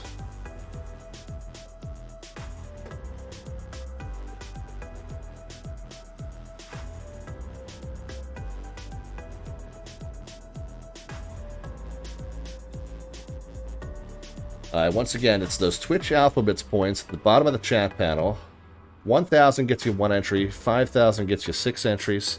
It's to your advantage to save up for that bonus entry. Get 6 for the price of 5, and again, the drawing's not until May the 27th, so you do have some time to save up those points, cash them in 5,000 at a time if you'd like to, but if you, for whatever reason, prefer to do them one at a time, that is fine as well. Whatever number of points you have, you can cash those in whatever increments you choose. There are 1,000 for 1 or 5,000 for 6. And again, the drawing occurs on May the 27th. We do that drawing toward the end of every single month. We'll talk to you about the prizes here in just a moment. Our landing rate raffle is the one that you enter by virtue of being the closest predictor of our vertical descent rate. That's the one that Deep Fried Friday just got himself an entry into. So every landing that we perform on stream, we get your predictions as to that vertical descent rate upon touchdown. Not that that's necessarily an indicator of a good versus a poor landing. It just is a number. You know, of course, it kind of does measure how firmly you hit the pavement. A higher number means you hit harder. Obviously, there are certain thresholds that you don't want to cross in that regard, but it's not necessarily the case that a lower number is a better number. But we do try to do a good landing on this stream. We do try to land within the touchdown zone, aligned with the center line at the proper speed and configuration, and with a minimum of lateral loading on the gear. So that's our aim, and then if we happen to be able to grease it on for you as well, then that's a good thing too. But we'll just take your predictions, and again, it's not necessarily the lowest or highest number is better or worse. It's just whoever gets closest to the actual number that occurred is the one that gets their entry into the landing rate raffle. So a little bit arbitrary in that regard, but it's it's a monthly game that we play, and it's a way that you're automatically eligible to win prizes on the stream just for hanging out with us and watching and having a little bit of luck at the end. What are you eligible to win? Well, each of the 2 winners that we pull on that March 27th raffle date gets their choice of any one item from this list, which includes the Slant Alpha t-shirts, the black t-shirts, the white t-shirts, or the white with black trim, all with the Slant Alpha logo on the front. We got ball caps, mouse pads, coffee mugs, tapered and traditional, and we got a tote bag. If you prefer then instead to not have any of my crap mailed to you, you can choose instead a $25 Amazon.com gift card or a $25 xplane.org store gift card. Guys, it's your generous support of this stream in terms of the subscriptions, the cheer bits, the merchandise sales, and the donations that keep this monthly raffle going, as well as all the other giveaways that we do on the channel. We just did a big giveaway night the other night for our 2,500 Twitch channel follower celebration. And coming up at the end of June, beginning of July, we'll do another big giveaway night as part of our 4th anniversary celebration as well. Started the stream July 1st of 2018, so we're coming up on anniversary number 4, conclusion of year number 4, beginning of year number 5, and hopefully many more to come. I'm about 3.5 years longer into doing this live stream than I ever expected you guys would care to listen to me yammer on during, so the continued support is amazing. And again, those of you who are not able to support the stream financially, it is not a big deal. I appreciate all the support you provide monetarily and otherwise.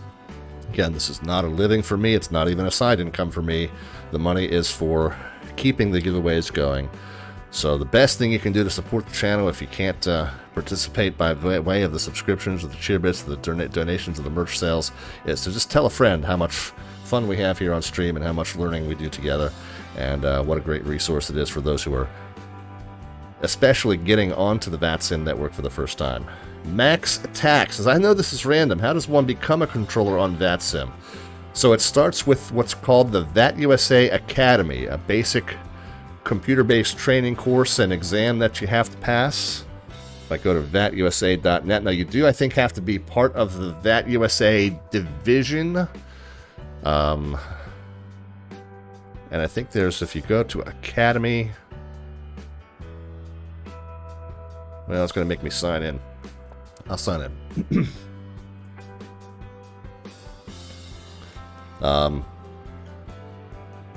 So you need to be part of the division. I think if you go back,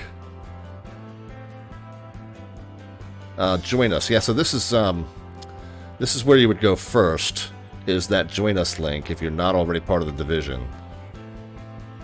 And then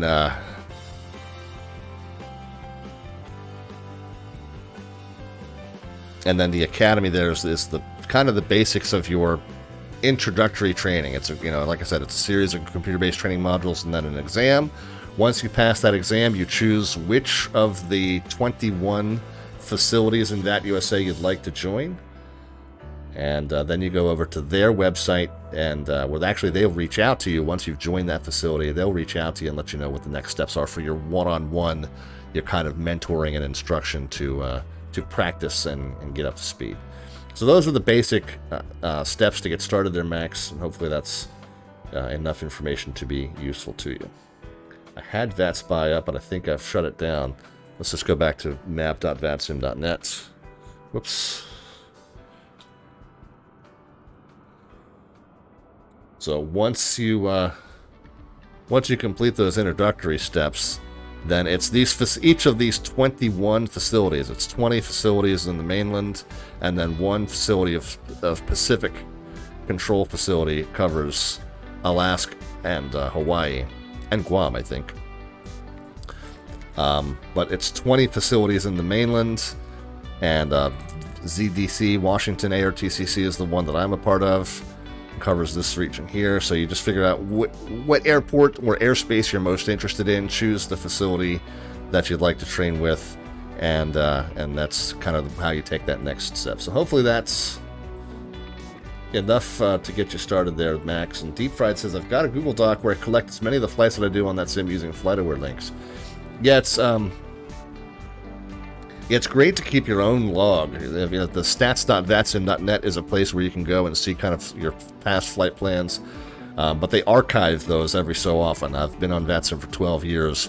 My earliest flight plans are no longer available on the network, so definitely if you want to keep a flight log, it's good to keep that on your own.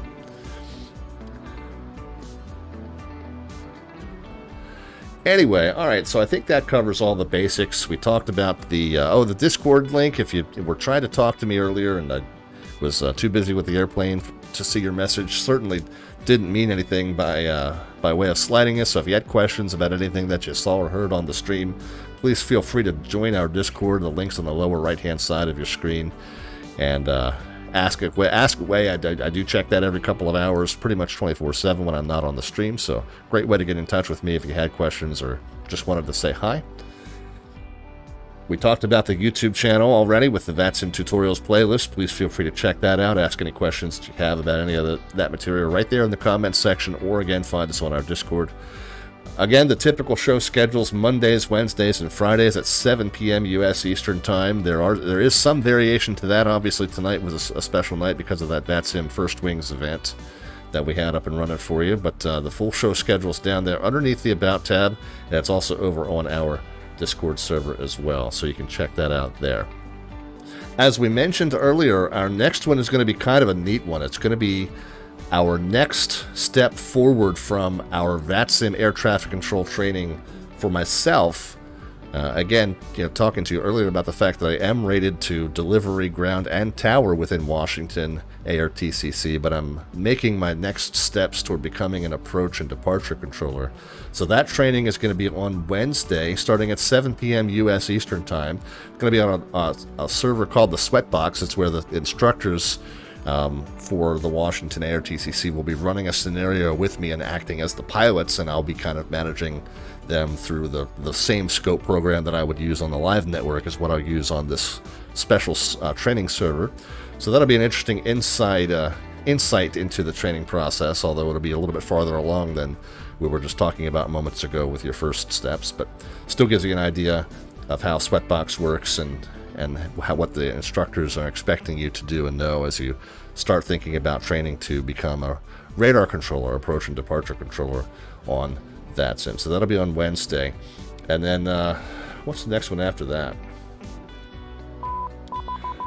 Friday the 13th will be the next one. We're going to be back. I guess I'm scheduled to be back in this working title mod for the CJ4, so maybe we'll do another Slant Lima flight on the 13th, and maybe we'll try and land it a little bit better next time. We'll probably do a couple of flights in this CJ4 and on Friday and get that up and running. Now, we might switch that out, guys, since we do intend to buy that PMDG 737, so maybe that'll be something we switch out for on Friday with that that 737 due out tomorrow. So, again, a couple of slant Lima flights in a row. We typically focus on radio-based navigation and general aviation flying on this network. Obviously, a citation jet is general aviation, but it's not radio-based navigation typically. And so Friday, if we do some flying in that 737, and that really won't fit the mold of the channel either. But mostly what we do on this channel is that radio-based navigation, VOR navigation, NDBs, tracking airways through those radials and those bearings and that sort of thing. So that's the kind of thing that you typically will see on this channel, and that's what we focus on, and our tutorials and such kind of give you kicks in those directions as well. A couple of late follows there. Wolf Henkel and Great Rick Lair with late follows. Thank you so much, both of you, for being here. Sorry that you're catching us right at the tail end, but hope that you'll be back for our Wednesday stream for our air traffic control training on Wednesday, and then Friday again, maybe where we debut that PMDG 737 and give that a test flight. So Monday, a week from tomorrow, is when we'll be definitely back into some slant alpha flying. We'll be back into the JP Logistics mod of the Cessna 152.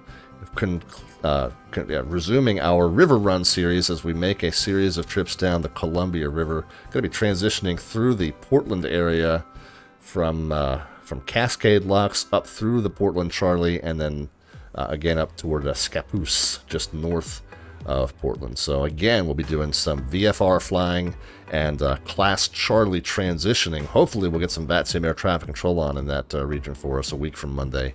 And so you can hear, again, those radio calls similar to what we did tonight with the Maui Class Charlie about VFR transitioning through the airspace, just being in touch with the controller, telling him your position and altitude and your intentions, and then pretty much letting them tell you what you need to do. So that'll be a week from tomorrow. All right, that's going to wrap it up for us tonight, guys. Thanks again for everyone who hung out with us this evening. Hope that you all got some useful information about VFR flying on the VATSIM network, and some beautiful scenery down here in Hawaii that we got a chance to see as well. Last but not least, let's find somebody to send the love over to. Who can we talk to? Who can we send you guys to continue to see some VATSIM action? I guess it's going to be Maple Aviation. Let's go ahead and send you over to Maple Aviation. I haven't rated him in a little bit, and he is on flights in 2020. It looks like he's flying that BAE 146, which is something that might be an addition to this channel in the near future as well. It looks like he's getting ready to land too. We'll send you over to him right quick, guys.